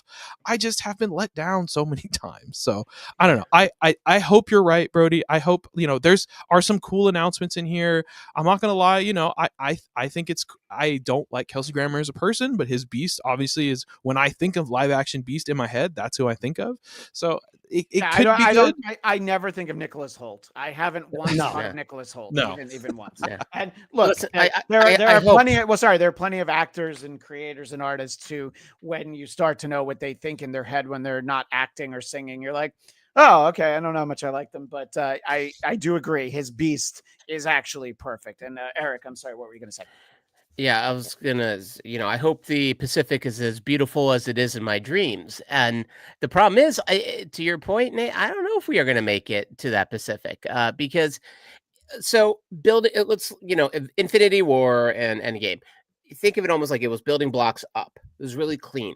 Like, they had a vision. Kevin Feige and his creators, they really knew what they were doing. In the Russo brothers, they found the right guys. It's kind of like what happened with Harry Potter.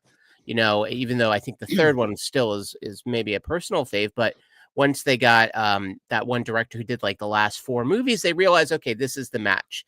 Once we had Winter Soldier and then Civil War, they realized, okay, the Russo brothers are the guys that can take this across the finish line. Here's the weird thing with the Russo brothers.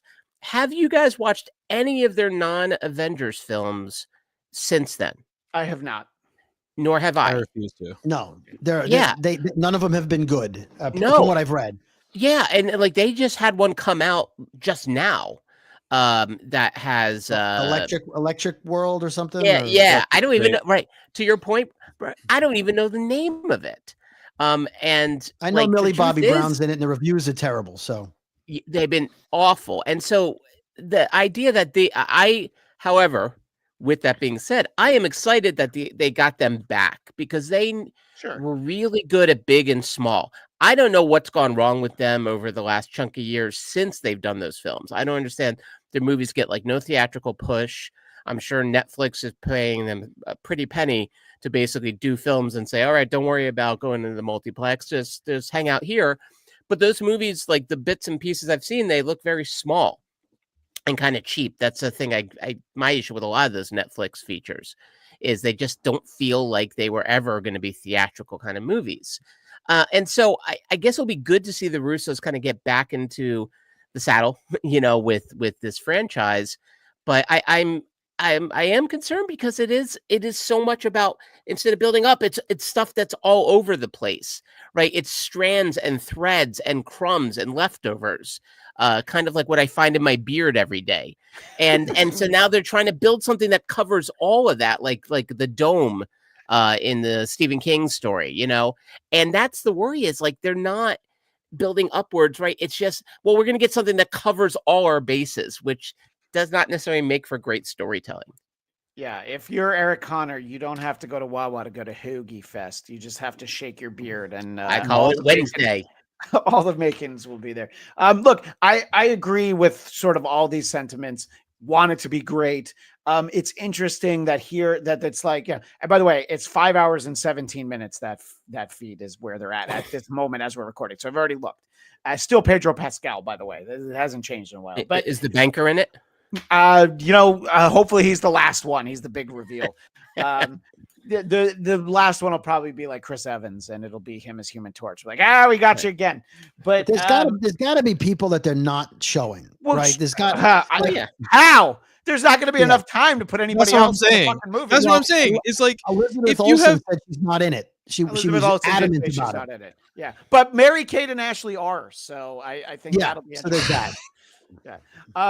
But like, how cool would it have been to watch the movie and then Ian McKellen pops up and we're like, oh my god,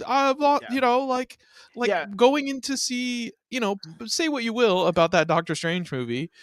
I didn't know that Patrick Stewart was going to be in that movie, and I intentionally tried to avoid that. It makes it more enjoyable. You didn't know that the leader of the Fantastic Four was going to be Jim Halpert from a paper company in Scranton, Pennsylvania. We didn't know going into it. We thought maybe there were rumors, there were innuendo, but we didn't know for sure. And imagine if before Spider-Man No Way Home, they're like, we're going into production, and they had 3 directors' chairs, and it was all 3 Spider-Men. Oh, thanks for telling us.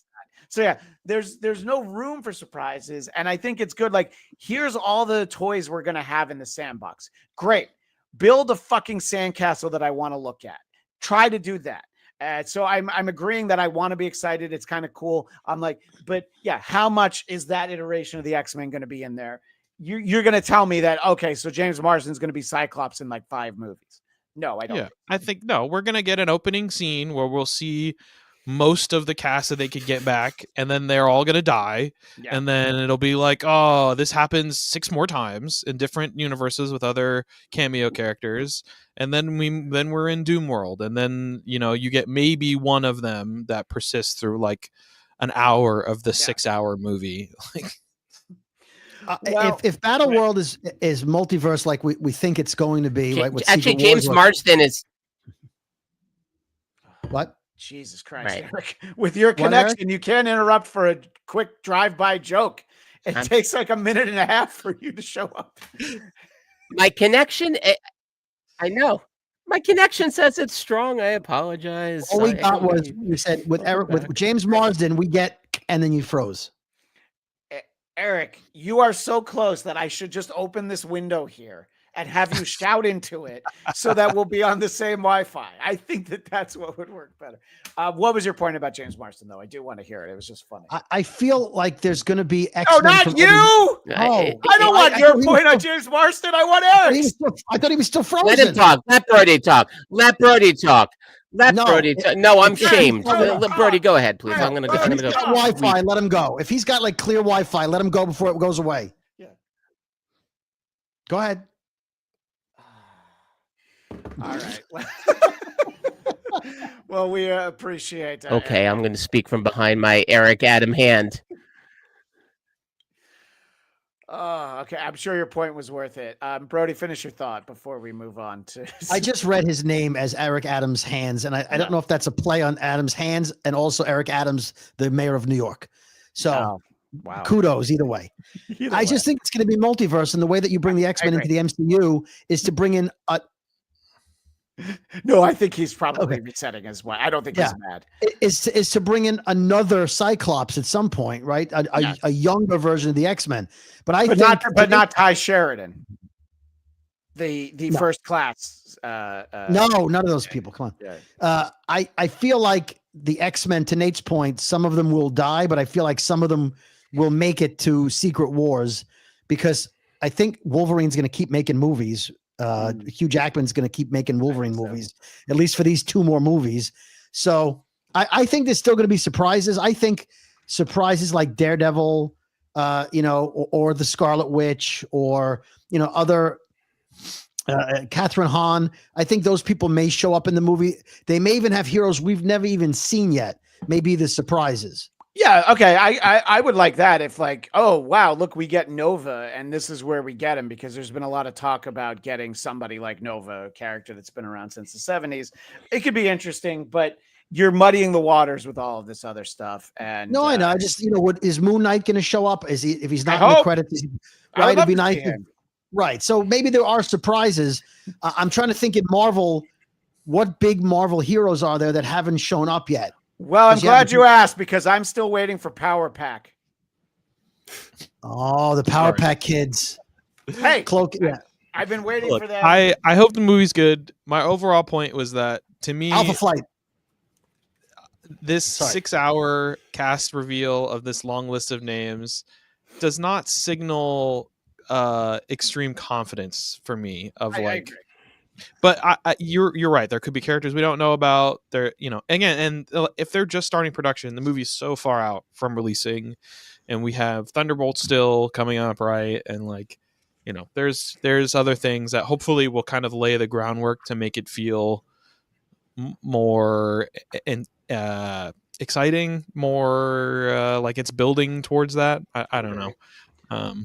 Eric, You notice though, there's. Go ahead. Sorry, just going to say there's members of Thunderbolts that haven't been listed yet. That's true. I agree. Yeah.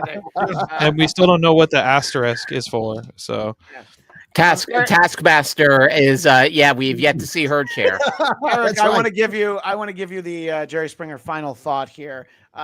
Nate, Brody, me, we're not going to move because we don't want to trigger your Wi-Fi. My final thought is this. Thank you for your patience and your understanding during these difficult times we all live in. I think He froze again. Look at that. No, stop Oh. it. Stop. you fine. oversold it, Brody. You oversold it. You oversold it. Yeah, I think there's a kitchen sink approach here, which to quote an old film, it's a Marvel world. It feels like it is just going to be a lot of guest stars, and that's a concern because, my God, these guest stars are great. Like, would kill to just like have a great film with half of them. But this all being said, like the Russo brothers, they managed to go 4 for 4 with their Marvel films. 4 for 4. I mean, think about that, and not just good films, like pretty great films. So I feel like their batting average is great. Their batting average away from the Marvel mound sucks, but the truth is, like, that was the perfect marriage. And so if any filmmakers out there could shepherd a project like this, it feels like right now it's them. Well, we will continue to monitor the stream, and I feel like we'll have more names to react to next week. And we appreciate everybody hanging in for this installment of Marvel Movie Talk, where they drop crazy news when we already have 2 great episodes of Daredevil to talk about. It is much appreciated. If you want to continue the Daredevil conversation, check out this month's Geekscape Book Club, where we talk about the comic book version of Daredevil Born Again. For our live stream, you will see us recording that in mere moments after we end here. But before anybody moves on to Daredevil Born Again, the comic book, Mr. Brody, where can you be found? Find me on the Brooklyn Boys podcast, wherever you get your podcasts. Find me on the social media at David Brody with a Y. And of course, here on the on Marvel Movie Talk podcast. And we're coming up in 15 minutes, 8 minutes, 3 minutes, 2 minutes. Marvel Book Club. 1 minute. It's going to be the same stream. It's going to be in seconds. Right here. And Nate, I know you don't like to be found, but if you want to promote anything, whether it's for yourself or just, an account maybe you do follow or something, I want to give you an opportunity to shout out anything you'd like. I would like to shout out that I have an available ad space at the end of this podcast. If anybody wants their stuff to be shout out, feel free to reach out to me in Venmo. Because I don't do any free promo. But if you need to find me so you can offer me money so I can advertise you can find me at Dog Like Nate everywhere. Yeah, I'm good. I'm gonna Venmo Nate $5 so he promotes the Blattcast, which is my podcast that you can find BLADTCAST. We did our Major League Baseball season preview. Brody was a part of it. That is our latest episode ahead of the start of baseball season on Thursday. Eric Conner, where can you be found? Friday, you can catch me with our wing woman, Katie Hampton, over on What Won This Week. If you're in the LA Burbank area, tomorrow night I'm interviewing Rob Kuttner, who may or may not have collaborated with one Scott Lang on his autobiography. So if you want to come to that, shoot me a note. And then lastly, I wanted to share my finest work yet in the AI universe, Leprechaun Daredevil. Look for this spinoff to happen very soon, wherever great fan fiction is sold. I have to admit, I'm sorry. I forgot you sent me that. So I saw a text from you from like a half an hour ago. I'm like, I don't know what you're talking about. And I did mean to ask you, like, what incarnation are you talking about? So I'm glad you got to share it though. So thank you for that. Pleasure. The problem is when you say share my masterpiece and you have sent me like dozens of masterpieces, I don't know which one to pick from, Eric. You know, it's just too hard, but we appreciate it all the same. In any case, as we said earlier, thank you to everyone in the chat. Thank you to Katie Hampton. Thank you to David Brody, Eric, Conner, and Nate Miller. I am Christian Bladt. And as the great Stan Lee would say, Excelsior! Welcome to the Geekscape Book Club. Very excited to be here to talk about what I have always remembered as being one of the most impressive runs of impressive arcs in a comic book, and rereading it for the first time in almost 40 years was amazing. To think about the fact that I was 9 years old when I read Daredevil Born Again, which Frank Miller returned to the book that he basically saved from cancellation in the early 80s. And alongside David Mazzuchelli, who had been working on it for a little bit before that. They're, of course, best known for their collaboration, Batman Year One, which was our first installment of Geekscape Book Club. And so excited to have them back, and so excited to talk with me about it is my friend, the great Count Eric Conner, who is always here. Thank you for being here, sir. Thank you. And thank you for adding this book to my diet. It was, spoiler alert, I loved it. That is quite the spoiler. Yeah, it was even more impressive. Hot take. Hot take. It's great. It's great. I loved it. I couldn't get enough of it. And also with us, as he sometimes is, the great David Brody. Thank you for being here, sir. Thank you for having me. And thank you for giving me a reason to read this set of books, because I hadn't read it. And that was going to be my first question to you, because I think that this was right after the sweet spot of your era, you know, because it's like during these issues, which of course I read my original issues, the Marvel 25th banner comes up here. So it's like in early 1986, the story was unfolding. And with us this month is our friend Nate Miller. Nate, thank you for being here. And my first question for you, Nate, had you ever read this specific story, this specific arc? Yeah, actually, I'm not 100% certain, but I think this might have been the first Daredevil book that I read, actually. They had a copy of the trade paperback in the library. And you know, rereading it, it hits different now than it did when I read it in like middle school as a child. Right. It's the same point I'm making about myself, sir. Yes. Yeah. But I loved it. It's great. There's some things that didn't age super great, and you know, I have lots of thoughts about Frank Miller. I've went on to read a lot of his comics, and learned a lot about him as a person. Sure. But all of that aside, I think, like, especially for the time in which this came out, like, this is kind of one of the pinnacle comic books. Like, it's just executed very, very well. The art is fantastic, very expressive. The narrative is told through different perspectives really well.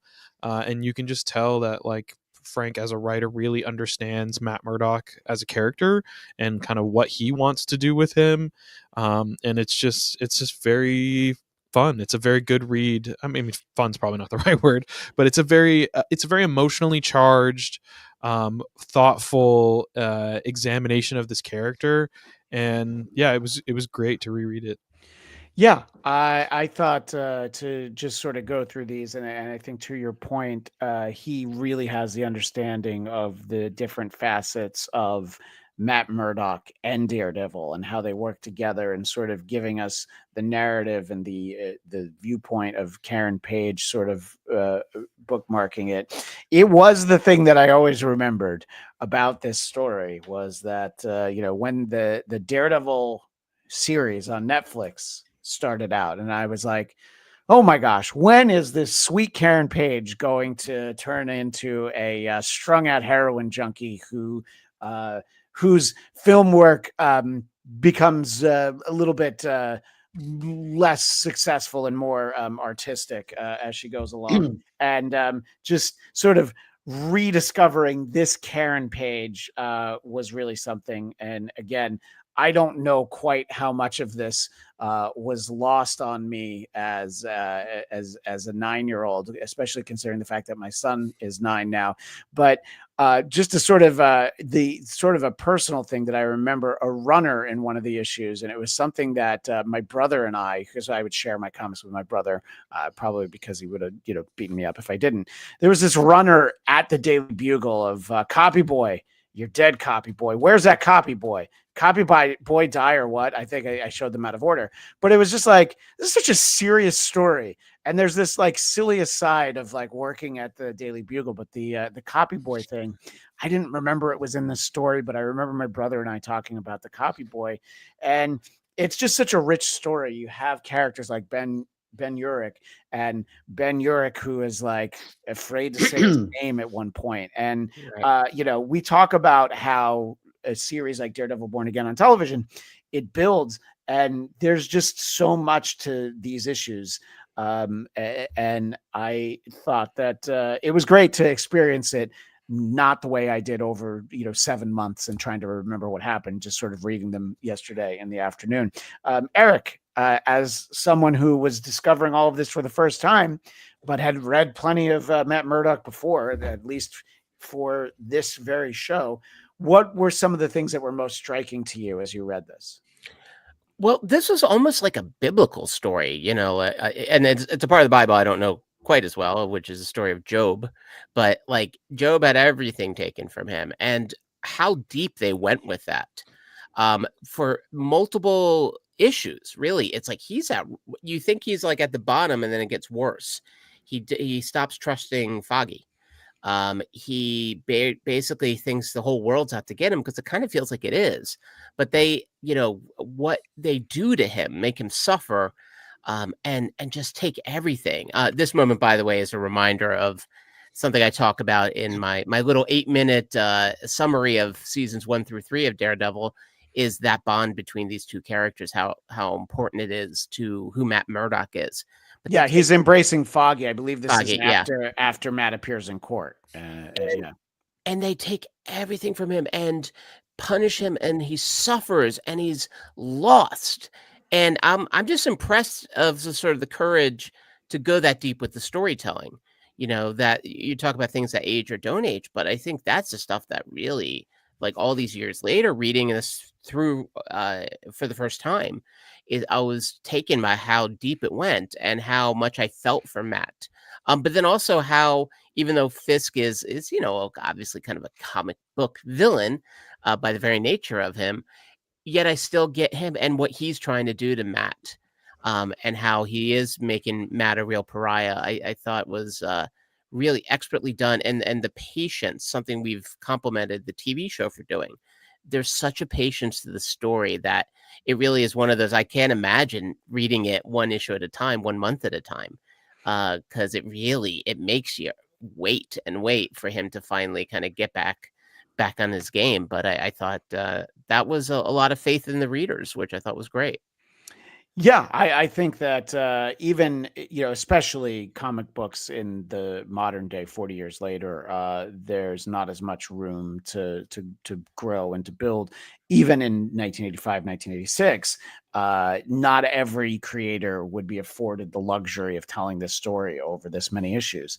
And I agree with you on that. So, Brody, reading this for the first time, what are some of your main thoughts on Daredevil Born Again? Well, a couple of asides. For some reason, they mentioned his origin story like Yeah. 6 times. Yeah. They kept Wow. kept referencing the eyes and his senses and the accident, and it just kept coming up, which I'm not sure why they did it. Well, Plus- I'll interject because they are monthly comic books on a newsstand. Yeah, and no, you you're don't right. know Yeah, you don't you're know right. who gets all of them in order, who starts at any point. Marvel was pretty good about the little recap box at the top that would usually Right. tell you what happened. But the first time that he sort of relives it, I thought it was good. But yeah, I do agree. Reading them in this way in the modern age. But I do think it's a testament. Anytime you go back and read old X-Men and whatever, anytime that they explain how Spider-Man got his powers, 3 issues, it's like, all right, he got bit by a spider, Yeah. he's a Spider-Man. We get it. But Yeah. no. So I don't fault it for that, but reading it in this way, Brody, that's probably Yeah. annoying. It was like, we know. The other thing is you mentioned one of you guys mentioned that some of it didn't age well.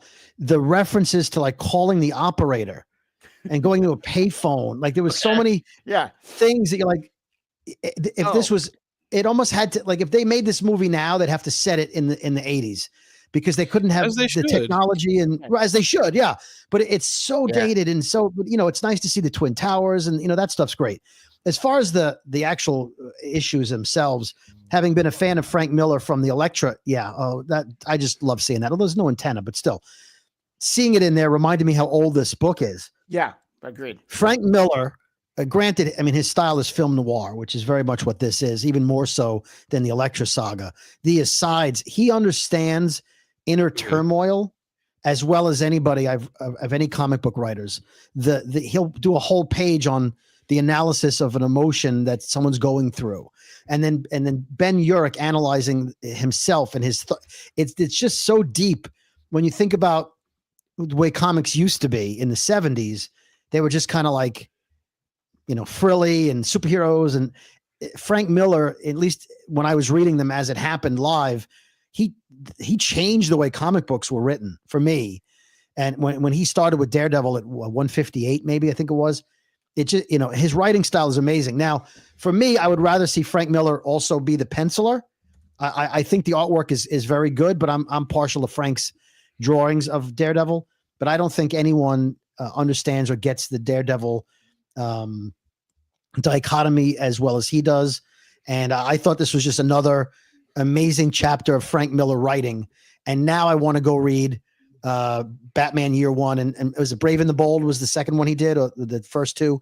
Because I can't get enough of Frank Miller now. I'm so back into him. Well, and Batman Year One is a very similar tone to this, and I would say the parallels between Jim Gordon and that, and Ben Urich in this are striking to some extent. And by the way, you're right. I did look it up. Daredevil 158 was indeed the first issue.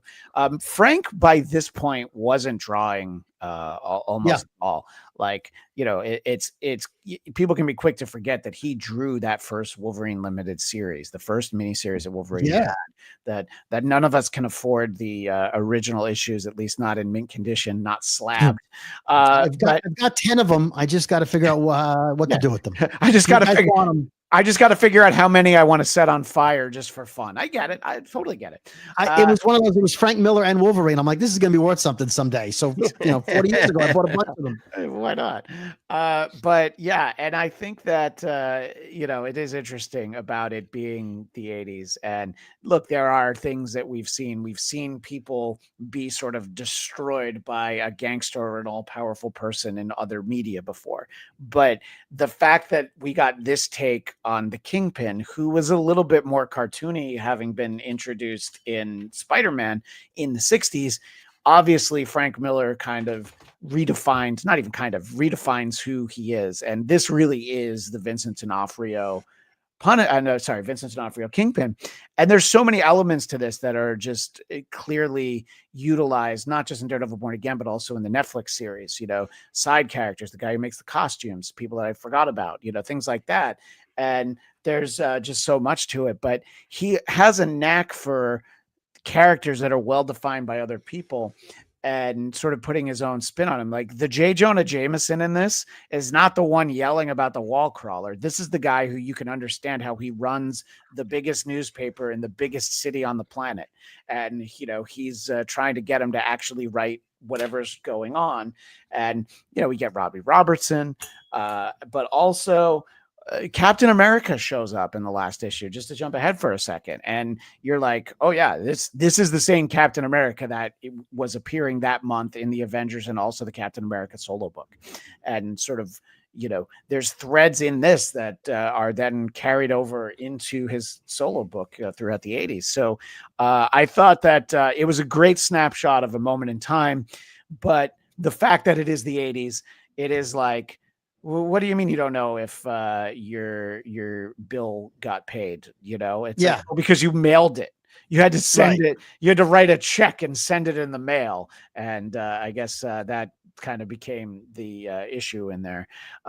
But Nate, I am interested, if you don't mind specifically, and I bet we're probably going to agree with many of them, some of the things that you felt maybe didn't age particularly well, even though it seems like you feel that the story worked on the whole. But what were the things that maybe you feel like weren't the best for you personally? I mean, I think the handling of Karen Page obviously could have been done a little bit better. I think I understand what he was going for, and to some degree, like, her going through some of this trouble is part of like what drives the plot forward. But I would like to think if someone were to adapt this today, they would give her more of a voice and let her be less of just like a perpetual victim. Yeah.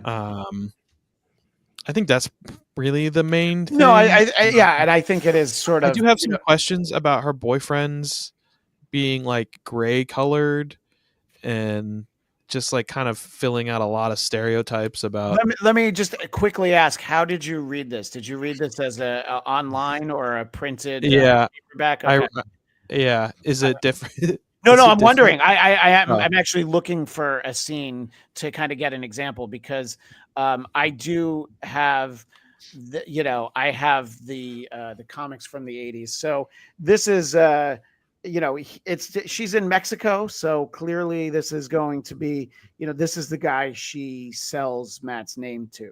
So this is what it looks like when it's printed there. Now maybe that's not what they wanted it to look I think like. he's talking about Paolo. I'm talking about you're talking about later? Okay. Yeah, the guy who like gets her out and then is like Paolo. obsessed with her. Yeah. She's trying to get away from. Is essentially her pimp, basically. I guess. Basically. Yeah. No, you're right.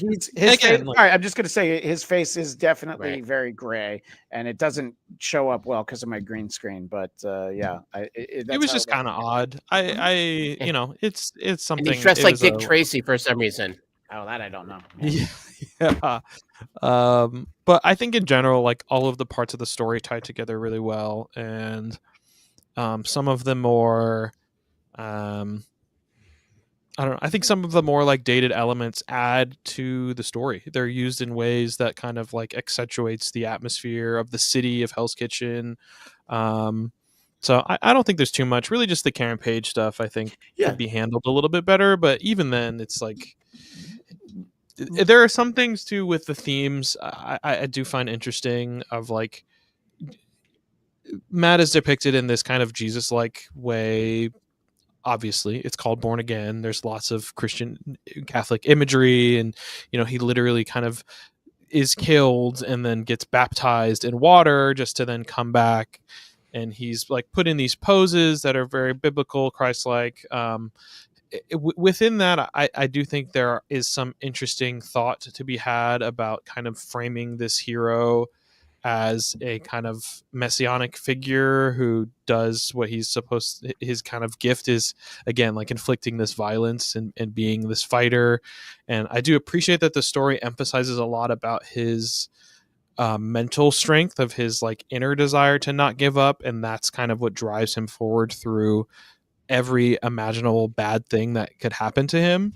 But I do think it is interesting that kind of the way that he solves these issues is by kind of just like fighting again. Like it's a cool resolution for the character itself to kind of survive this terrible journey and come out of the end of like kind of being able to reclaim a little bit of power back.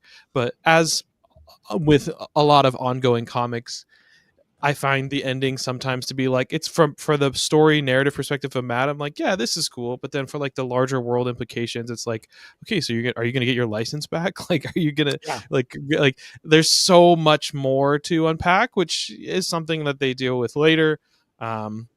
Yeah, and it takes a while for them to even deal with it. They have like I think a few like previously written like fill-in episodes, issues that they have to burn off. Like there's a couple of issues. Like the issue right after the series is this story, and it's drawn by Brody's favorite artist, Steve Ditko. And it's written by Mark Grunwald, who is an editor.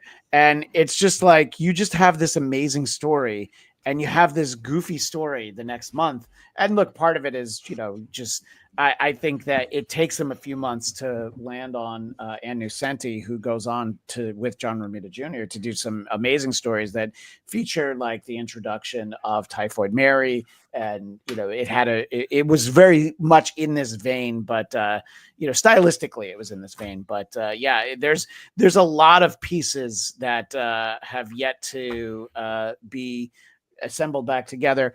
Plus the fact that I remembered it differently. I thought that he tracks down the Kingpin and beats the shit out of him at the end.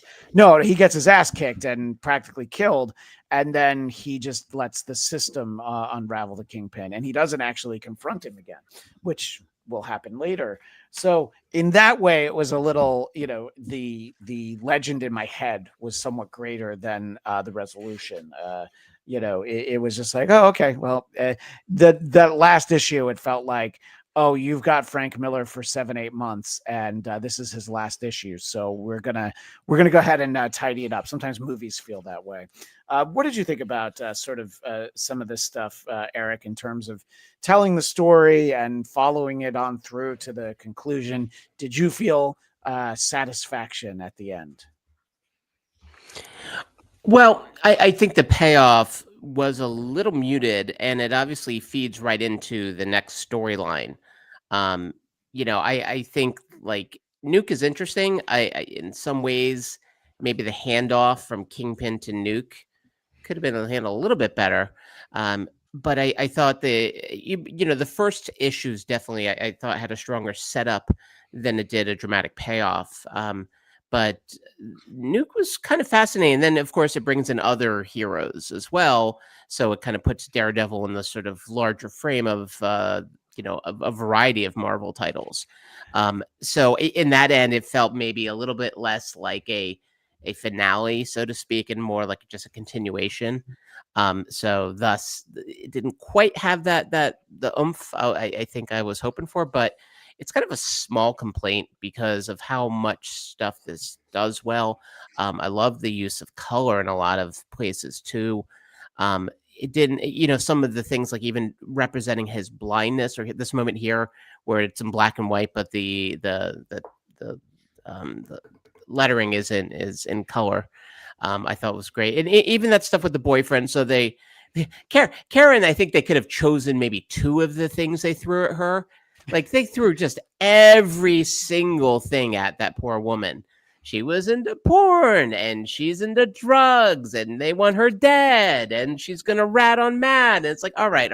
Like take two, just two of them. All right. The salad bar, the hometown buffet of dysfunction was a little much. But that being said, I thought, the way they were able to work with Matt. And then also I loved Foggy's sort of relationship growing I thought was kind of sweet. Oh, you mean when he stole Matt's girlfriend? We've all been there. I mean, have we all been there? Okay. Yeah, maybe it's an awkward time to bring it up now, Christian. Okay. Gentlemen, if you could excuse us for a few minutes. Yeah. Listen, with all that happened to Karen, if there was ever a Karen who could complain and ask to speak to the manager, She's it's on this it. Karen. That's the Karen who the manager should see right away. Brody, I had a question for you because I've only read pieces of that initial Frank Miller Elektra run. Was Karen a major character in those days, or is this from a different era? I was wondering exactly. I don't remember a lot of Karen. Yeah, To be honest, like Foggy was, of course, Foggy, but of course. I don't remember Karen very much being in those issues and being a factor. Not like she is here, clearly. She keeps saying, like, it's weird for me because I'm so used to the TV show, the Netflix show, where Karen is one of the 3 stars of the show. Right. And sure. this whole run, she's like, I'm Matt's secretary. I'm just Matt's secretary. And Foggy's like, oh yeah, she's a secretary. We hired her. I remember those days when she worked for us. And it's weird because I'm so used to her being like one of the triumvirate of the show and go back in these issues now so long ago. I don't even remember, to be honest with you, the Elektra saga, Karen even being a factor, like nothing like this. No, I don't remember her being in there very much. Yeah, so they're sort of bringing back this character who clearly, worked at Nelson and Murdoch. She was Matt's girlfriend at one point, and it is interesting that and I'm wondering how much of her backstory was established. So, of the idea that there were those 4 things, Eric, were they established by 5 different writers who kept it like, Right. hey, how about this? Okay, so Karen's got a drug problem, but what if she does porn? Right. So. It's could we add eczema? I think that could be a real interesting storyline for her too. That would have been a bridge too far. So I would say that that's the case. So, I appreciate the effort. What you're sharing, by the way, Christian, sorry, Karen Page actually is in Daredevil #1. So she Really? goes that far back, and I needed to look it up. So yeah, so Karen Page was created by both Stan Lee and Bill Everett, who did the earliest issues. So she goes so far back, she knows the yellow Daredevil. What was your point, Eric? Sorry. Back then, she only did feet videos, nothing more. It was much more low key. She was on Only Feet back then. Only actually. Feet, right? Yeah. The way they got across, and to your point, Brody, right? In the 80s, I just remember so many Marvel titles would give us that little recap of powers, characters explaining their powers.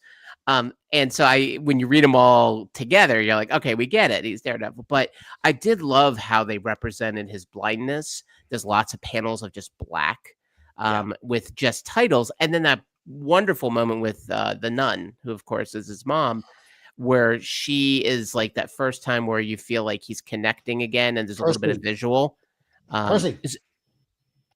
Percy Jackson or Percy... Sorry, one of my dogs is attacking the other dog. I apologize. Oh, okay.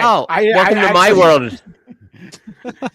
You've entered my zone. You notice the difference. We don't hear Brody's dogs, so we know. Yeah, Brody's dogs are barely dogs. They're like 5 pounds. Oh. Hey, stop! One of them's 12. Should Nate and I step out so you guys can settle this? But yeah, and it's. Oh, I love this panel that you're sharing, Christian. Well, this is one of the great ones, and I think that the idea of churning out in many of the months the story is 24 pages. So reading this in the actual my comics from 1985, some months there's the letters page, and some months it's like, well, it's been 24 pages, but you guys wanted Frank Miller back, and he's back.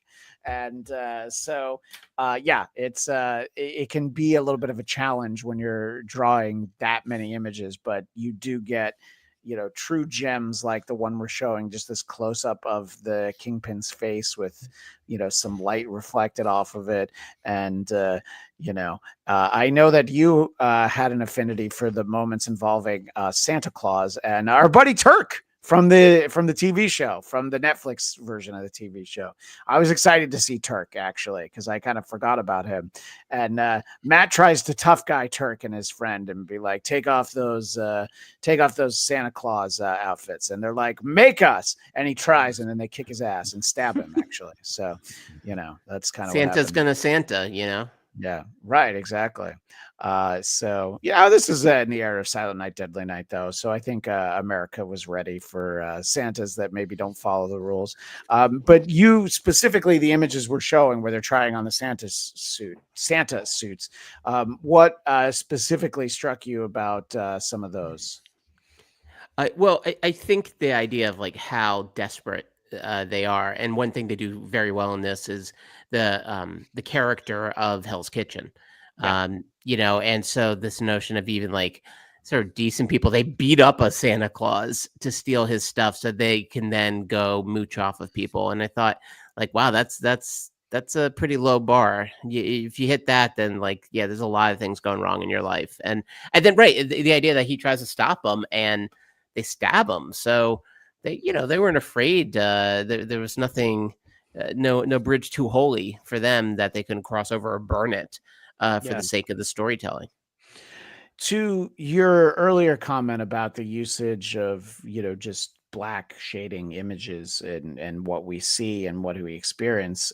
So this is sort of his flashback to one of the many tellings of him losing his sight and the radioactive material, that gave him his heightened senses. This sort of, just beautiful moment with the nun who we do find out is his mother. It's all in silhouette. And I think it's fitting because obviously Matt can't see it. So we do get some truly great stuff. You get the pain in Karen Page's face many times actually throughout this, just how desperate she is. And the amount of times that, we see her over a toilet, and one of these issues, by the way, it's important to note that issue 231, you see next to the number box and the price, it has a picture of Captain America. And the reason I point that out, Captain America's not even in that one. Usually what you get there is approved by the Comics Code Authority, and all the other issues in the series have it. This one does not. And so that meant that this issue was not approved by the Comics Code Authority, but they told the story anyway. So this includes Karen with the syringe that gets shot out of her hand, and the fight in the snow with the fake Daredevil. Even though this story is at times incredibly violent, it does also include the image I referenced of Karen over the toilet. So it especially for 1985, long before the Max era of Marvel, Nate, they were really pushing the envelope in this. And look, I think a lot of times, I don't know, in that era, like a newsstand where I would buy comics didn't stock comics based on whether or not they were approved by the Comics Code Authority, but it was a serious thing in that moment. And the first time that I think Marvel published series without that a storyline was Stan insisted that they do a story where Harry Osborn has a problem with drugs because he felt like kids should read about that. And they were like, well, you can't tell that story. So they did it all the way back in the early 70s. So there is a precedent for it. This one, it was just because it was brutal. And I was just thinking as I was reading this, I'm like, oh, this is the only one. They're okay with everything else, but this one was a bridge too far. By the way, I just saw on the news that the Comics Code Authority just got doged. So, well, you know what? Look, I don't necessarily agree with cutting a lot of government agencies. I don't think the Comics Code Authority has been doing its job for a while. Yeah, a lot of fraud and abuse and waste. So, look, just the things that they're letting get through there, is really more what I'm saying when it comes to it. And by the way, for people that are with us as we're recording live, that live stream finally ended of all the cast announcements for Avengers Doomsday. Well, wait, Christian, what was the last one? It was Pedro Pascal, I think. So we actually had the last one. But we knew that. I know. Yeah. So I'm just telling you, I decided to check on it and I realized the video ended 33 minutes ago. So, yeah. So, Nate, imagine if we decided to spend 5 hours with that in the box. Nate would have been like, no, I'm busy. But anyway, I just want to think. I just couldn't help but I saw that little clip with him at the end, and all I could think of was how many shoot days that was, and how much money they spent on that, on all those chairs, and setting up the lights and a stage so they could shoot this big reveal. Yeah, let's hope those aren't just AI chairs, because that would be infuriating. They looked real. But I would be Nate, impressed if they were. I know, I know. Then all of a sudden you're making the point like, oh, AI actually looks pretty good. So AI Nate, has arrived. as we're revisiting this book from 40 years ago, and when we were talking on Marvel Movie Talk earlier, the notion of Marvel Max did come up, and there was the conversation about the Daredevil show being violent, and some of us felt not unnecessarily so. Do you feel that this was all appropriate, taking out of consideration for just one moment the fact that a 9-year-old me was plunking down 3/4 and saying like, yes, please, more Daredevil? Do you feel like it's appropriate for the story, that they do a good job sort of balancing some of the truly darker elements of this story? Yeah, absolutely. I think when I read this when I was younger, 90% of it went over my head. Same. And so I'm pretty sure I've read it again recently before now, but just reading it again, and like, it's just, the prose is really well done. It's just really well written, and I think that like,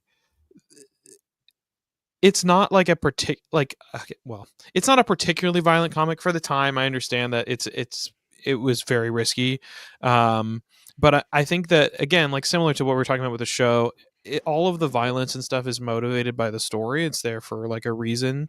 It's not just like gratuitous for the sake of it.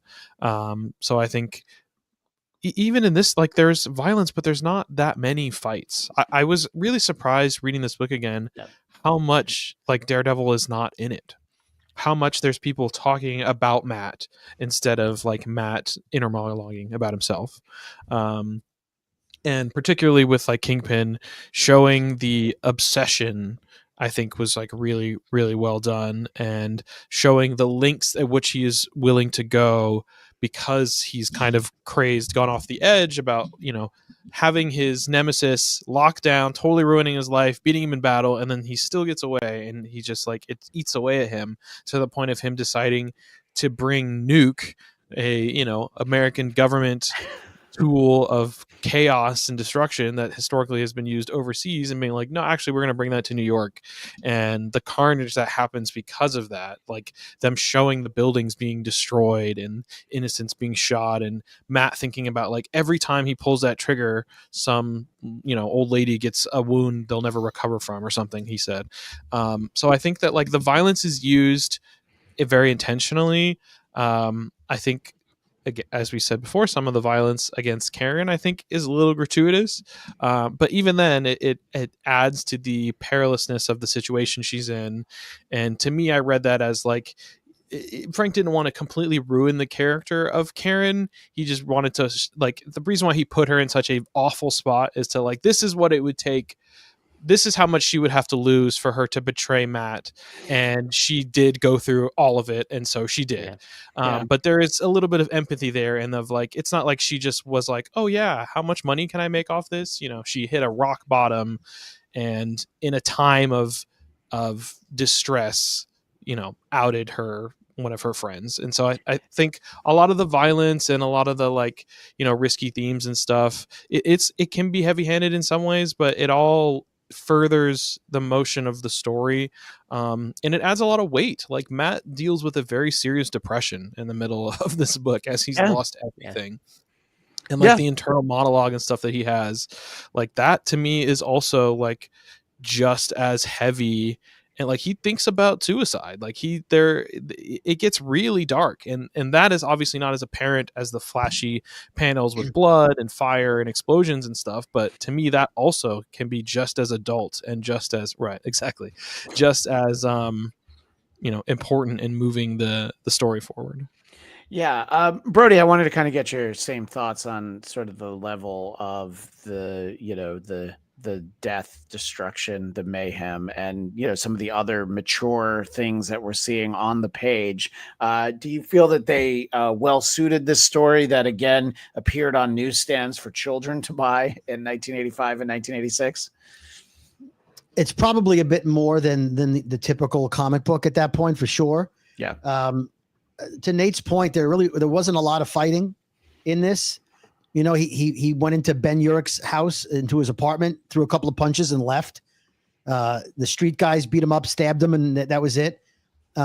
Much like the TV show where people are complaining not enough Daredevil, this is a perfect example of not a lot of Daredevil, but a really good Daredevil story. I was surprised. I had forgotten how violent that Kingpin was. Yeah. He really came off as a mafioso guy. When the guy questions him in the board meeting, and he says, not only are you fired, but then tells his assistant, oh, he's going skiing, double compound fractures. Yeah. Like, brutal. Like, not only fire this guy, but hurt him for having the audacity. And I think that's what's missing, which we will see later on, maybe in the final couple episodes of the TV show. Yeah. Is that, yes, we saw him beat somebody up, but that's him being physically violent. I'm talking about the cruelty of you're gonna, like, I think Luca is in for having his eyes gouged out in the TV show. Sure. Like, yeah. Based on what I read here, that Kingpin is not the dopey Kingpin from Spider-Man, right? This is like a mob boss Kingpin, and it was the violence that I think the show is missing from the Kingpin character. And when I saw that, I'm like, wow, you know what? I thought he was going to hurt him, maybe, punch him or have him beaten up. But he was like, no, really F him up. Really F him up. So I'm surprised they didn't show that, but it was violent enough in the way he said it for me. So yeah, I think the tone of this comic was definitely much more adult, where it probably would have had a PMRC, rating on it had it been a few years later. Yeah, there would be like a mature themes. We're talking sort of like Marvel Knights, Marvel Max, all that stuff. Oh yeah. There was definitely a mature themes label on it when I read the trade paperback in that would have been like 2006, 2007 or something. Which, by the way, even that is 20 years after it was written, which is crazy to think that it literally is 40 years this year since this started. It started in the fall. The Santa issue actually does come out at Christmas time, but it's interesting. Eric, I wanted to get your thoughts sort of on all of this, sort of the way that some of the more brutal aspects physically, but also some just emotional things. I mean, Ben Urich's wife is hanging in the bathroom, and we see it. And, she does survive that, but still there's that moment where he comes in and finds that. Your thoughts sort of on all of that, and, trying to look through the lens of the era where the A-Team and Knight Rider were on our television. Right. Well, and an era we've talked about too, like G.I. Joe, when of course no one ever dies, right? True. Yeah. Except for if you saw the Community parody of G.I. Joe, where Joel McHale literally shoots their parachutes so they plummet to their death. That tracks. Yeah. Yeah, and that's kind of what you have here. I mean, so apologies, you guys might have talked about when I was glitched out, but the nurse, who I love, the nurse. I'm calling her Bertha. I don't know if we actually haven't talked about her. So Lois, Lois, and that's Lois. who. That's I prefer who. Bertha. Who goes off book and tries to hang Ben Urich's wife. Yeah, exactly. Right. And something we talked about in our previous show that we did earlier today, like he even says, like, she's sitting there with a broken jaw. It's like, damn, like he didn't pull a punch against her. And obviously he needed to not pull a punch because she wasn't. But that moment when they killed the cop and they had Ben listen, I thought that was one of those moments that's like pure villainy. But again, there's a logic to it. Like, we grew up, for at least three of us who grew up within a rough range of each other, the idea where they were always blaming things like, right, blaming comic books, blaming movies, blaming video games for violence. But here, this notion of consequences for violence comes across, and so there's nothing here that's like just glorifying the violence at all, no matter who does it. You don't read this and you're like, yeah, kick his ass. Like, no, it's like when he hurts people, you kind of feel it, and you feel the effect it has on his soul. This image here, this one panel where he's like asleep in a dumpster, and holding himself like an embryonic position, I thought was like so powerful. And there's a lot of moments along the way. You bring up he's dealing with depression, suicidal thoughts. One or two moments I thought he might be having a psychotic break. Yeah. When he was talking to Foggy, and it was actually just the time is 2 p.m. Yeah. So all these things here, like there's the mechanism of these characters is very apparent. This is the biggest issue I think I had with a movie I know we've talked about before, the original Daredevil with Ben Affleck, is the classic, the vintage, and how really they missed the mark with Kingpin, especially. It's just Michael Clark Duncan walking around smiling, laughing. Which, by the way, the casting of Michael Clark Duncan was great. Like, fantastic. The idea, when you heard he was going to be the Kingpin, you're like, oh, that's going to be great. Perfect. And then absolutely what he does with it is just disappointing. Yeah, yeah. Well, because they gave him they gave him nothing. And here, like you were just bringing up about, oh, he's going skiing, break his legs. Like, it's okay. Everything Kingpin does makes sense. And how this idea of you do one horrible thing to someone to scare everyone else, to make everyone else like fall in line, I thought was something that's really clear. And this is what makes Kingpin, I'd say maybe one of the 5 best villains in the Marvel universe, is because we get him and we understand the lengths of his villainy, but also the logic of his villainy. Right. It's the planning and strategy behind it of like, I'm going to manipulate different forces, like, and it's also too, one of the things I love about this book is them showing him like Kingpin lifting weights and like Kingpin like sparring not well with, like, though all these dudes and stuff. I did have a question. I mean, obviously I look like I have an Adonis body, but he's like holding the weights like with his wrist. Like, I feel like, okay, that's how you break your wrists. He's trying to strengthen his wrists specifically. Yeah, his this motion. I'm not sure what you need it for, but he's ready. Yeah. Well, he wants to be in that. He wants to be in that slap fight league. That oh, that would be cool. Could you imagine Wilson Fisk comes at you with a and your face turns to dust. He's working on handling his enemies with a pshaw. He's not paying the money he owes you. Pshaw. Might not be it, but I like the idea. That's okay. Yeah. Give me some time on AI. I'll make it happen. I'm a little verklempt. Oh. Yeah, but to the point that you're making, Nate, we see him, and it's I had never really thought of him like this. Like when he shows up in Spider-Man, he is a little bit more cartoony. The Black Cat showing up to make a deal with him. He never gets his hand dirty. At least for me, until I read this, he was kind of the, he had all the thugs. They did everything. Some of them powered, some of them costumed, but this is when you see him like, oh no, he's not just a big fat guy. He is like just, he's a huge, massive guy, but he's really built. You see that like the reputation he's built is not just based on him saying stuff. Like he's reached a point now where he doesn't do the violence himself because he doesn't have to, not because he's not capable of it. So I think that part of Kingpin, like, is the part that is really interesting, of that he has the strength, he has the prowess, he can go toe to toe with Daredevil, but instead of like the average villain of like, I'm just gonna bash my head against the superhero until I win, he's like, no, I'm gonna systematically destroy your life. I'm going to employ people to follow you around, or to follow around anyone who's investigating about you. I'm gonna threaten to break the fingers of this reporter. Like that whole scene with Ben going back, seeing Jameson do something that like you never see him do in Spider-Man, of like actually be a good editor and be like, you're not going to get scared out of the story. If they broke your hand, that means you're onto something. You have the whole power of these 5 million readers, like use it. And I was like, that's crazy. That was a great inspirational speech that like you never get to see Jonah in that perspective. Yeah, and I think it's important because it like does remind you like, oh yeah, this guy does have a business to run. You know what I mean? And like, there's a reason why the newspaper exists. He is like the old school newspaper man, and you do get flashes of that of J. Jonah Jameson. You very rarely see him other than talking about that blasted wall crawler.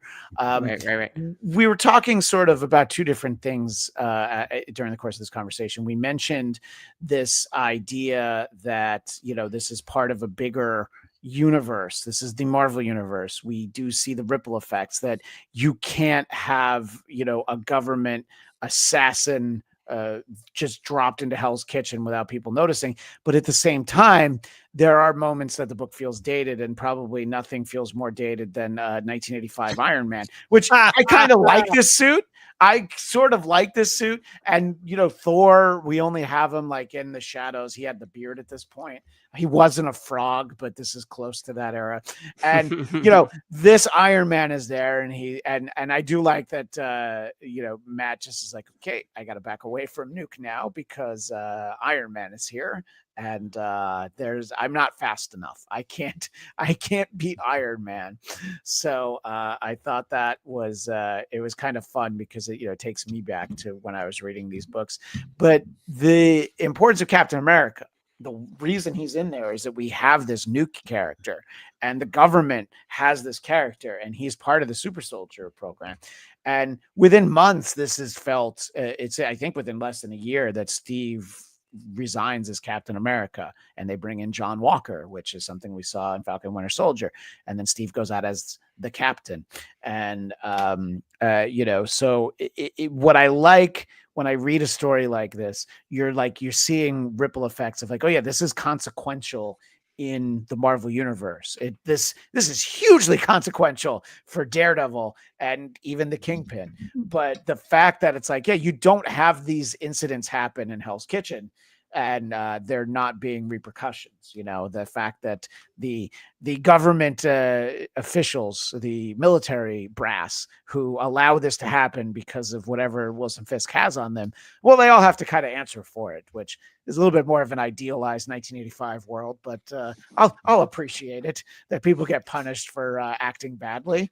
But I think that it does, it does get tied up reasonably well, but I did want something a little bit more satisfying. And I think the way my memory was just a little different, but this is the introduction of Nuke too, right? Correct. Yeah. The first appearance of Nuke is 232. So he has never shown up before this issue here, which actually looks kind of cool with the way my green screen's working. we've got like an extra, a little bit. So in any case, I thought that and Nuke is a fascinating character. I mean, to have that level, give me a blue, no, give me a red, and then he just has the bottle full of red. Honestly, as a kid, that's the stuff that stuck with me because we all, at least, I'm from the Nancy Reagan "Just Say No" era. Like I know, that's Eric all it took. Just say no. And I did in my head, even though I hadn't met the character for 25 years, I had Mr. Mackey telling me drugs are bad. Okay, drugs are bad. Okay, and he's having like the bottle full of reds, and I'm like, that's too many reds, Nuke. That's going to be a problem. But no, I remember bottle of red, bottle of white. Right. whatever fits your appetite. Well, depends on the appetite. Yeah. Violence is my appetite. Yeah. So I just think that there is a degree of some of the 80s excess on display, some of the flair of the era, but I don't know. I couldn't be happier having the excuse to revisit this book, and it just reinforces what great adaptations have been done for Daredevil. I mean, they did sort of a version of the story in season 3 of the Netflix series. There were elements in there, and it doesn't mean that they can't do something. They can't take it a little further. So that's really what we get to see in here. But in any case, I want to make sure to see if anybody's got any final thoughts on this before we talk about what we'll be discussing next month. Anybody jump in with any final thoughts on what we've looked at and what we've read in these, I guess, 7 issues of Daredevil? Not really a big final thought on the content of the comics, but how much of this actually inspired the original Daredevil series. Sure. So even though the current one is named after this, I was surprised, like the stuff with his mom, with the nun. I mean, that was season 3. You could They see basically adapted it already. Yeah, to the It's point so- where there's not much left in there. I agree. Yeah, to put in the new series, unless they. That was why when they maybe they get to announced they nuke. were calling it Born Again, I was like, didn't they do that? we do. Yeah, Born yeah. Again. Yeah. Even so much as having is it Melvin Porter, who Yeah. was Gladiator. Yeah. He made the Daredevil costume for Bullseye in season 3 Right, Yeah, for the right. same reason, to impersonate and frame Daredevil. Yeah. So I was surprised in reading this. I go, oh my God, this all happened in the Netflix show. Right. Yeah. And, Exactly. and wow, the TV show has that great name, Born Again, which, in essence, he was born again last night when he put the suit back on. So I understand the title, but it certainly does not relate to the books whatsoever. Yeah, for sure. You have to change the title because there's people you don't have to pay if it's a new series. Yeah. Otherwise, So- it's another. yeah, season otherwise, of- yeah, it's you- I know why they gave it a name. I'm just surprised they gave it that name. But Yeah, I guess I know. I the think it's series fair. was I think Born it's Again, so Born another like time. one of the most iconic Daredevil books. So it has that going for it. It fits into the series is being born again. I understand why they Yeah. did. I also have been, again, not to go back to the jaded MCU talk, but at this point, just because they named something after a book arc, it could have nothing to do with it. That's just That's true. they just thought the name sounded Yeah. cool, and so that's what they're calling it. Secret Wars is not going to be a secret at all. Well, no, we already know who's in. Well, some of the people in it. Says you. I'll keep the secret. I do Public want to say Wars. on the Go ahead, Daredevil, Nate. Yeah. thing while we're wrapping this book up, that if you enjoyed this book, which I can't imagine most people wouldn't, to me this is one of the quintessential Daredevil books. You should read the is it The Man Without Fear, Daredevil The Man Without Fear, that Frank Miller did. I just got that one. I haven't read it yet. Is beginning origin story. I remember I read this book and then I read that book next, to kind of, because I didn't even really know much about Daredevil at that point, and I think it's a fantastic jumping off point for kind of getting his backstory, especially for this era of Daredevil. A lot of great books, but especially if you like the noir kind of style that this book has, I think that book does it well too. Just in general, Frank Miller's great for that kind of comic book noir crossover kind of a feel. Yeah. And by the way, it's only $3 right now on Amazon, so you can get that whole title for $3 whole bucks. It's absolutely worth it, I imagine. Digital or paperback? Kindle. Oh yeah, digital. Okay.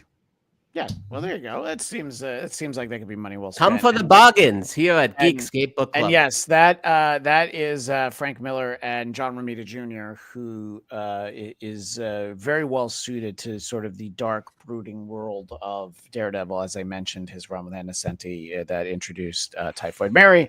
There is nothing better for John Romita Jr. than is it going to rain a lot? Great. I love drawing rain. So we'll let everybody know what to tune in for next month. But before we get to that, I want to make sure everybody gets a chance to promote everything that they've got. Mr. Brody, where can people find America's second or third favorite Brooklyn boy? As always, the Brooklyn Boys podcast, wherever you get your podcasts, on social media at David Brody. I'm on almost all of them. And I just got my TikTok account back. I was banned for a week. So find me at David Brody 12. I'm back, baby. I feel like there's a story there. And I got political. Nate I Miller. called some people stupid. Nate Miller, did anybody Venmo you to provide promotion for their products? Yes, my partner did. And great. so if you would like to go see awesome Twitch content at twitch.tv/Alowsi, you should go there to watch Marvel Snap, for example, if you like that, or Marvel Rivals, or other games that are not Marvel properties but are also entertaining to watch. Please spell that for us. ALOWSI, twitch.tv/Alowsi. Okay, because there's like 4 ways I would have tried to spell it, and that wasn't one of them. So I'm glad we got it in there. Good call. Good call. And of course, Nate is available. It can be found at Dog Like Nate. And Mr. Conner, where can people find you? Well, my TikTok is David Brody 11, which is yeah, not my that's age. why I couldn't get it. You Yeah, son of a gun. Not my age, nor my IQ. Friday, I will be on, of course, the fabulous What Won This Week with the fabulous Katie Hampton and the pretty okay Matt Kelly. Tomorrow night, I will be doing a whole thing about the Jews, 5,000 years and counting, out here in Burbank. Yeah, you can just find me, Conner, ERICCONNER. Floating around Instagram and the dark halls of X, and it was fun. Thanks for again. Oh, you've given me such great titles, Christian, for my comic book and graphic novel diet. So thank you for that. Very excited to do that. It'll be a very different kind of conversation a month from now when we talk about Creature Commandos. Our buddy J.M. DeMatteis created these characters for DC as sort of like an afterthought, and we'll be talking about that on April 30th. And there's obviously there's the HBO Max series that is the inspiration for covering this, and I guess I have to actually watch that now, because the thinking was that by April I would have watched it, and I haven't. It's very good. I've been told. Yeah, I'm looking forward to it. Yeah. So we will do that. In any case, make sure to tune in Wednesdays at noon Pacific, 3 p.m. Eastern for Marvel Movie Talk. We'll continue talking about Daredevil Born Again, and we will be back with Creature Commandos next month. As we always say here at the Geekscape Book Club, thank you for tuning in and listening and watching. And as long as they keep writing them, we'll keep talking about them. See everybody next month.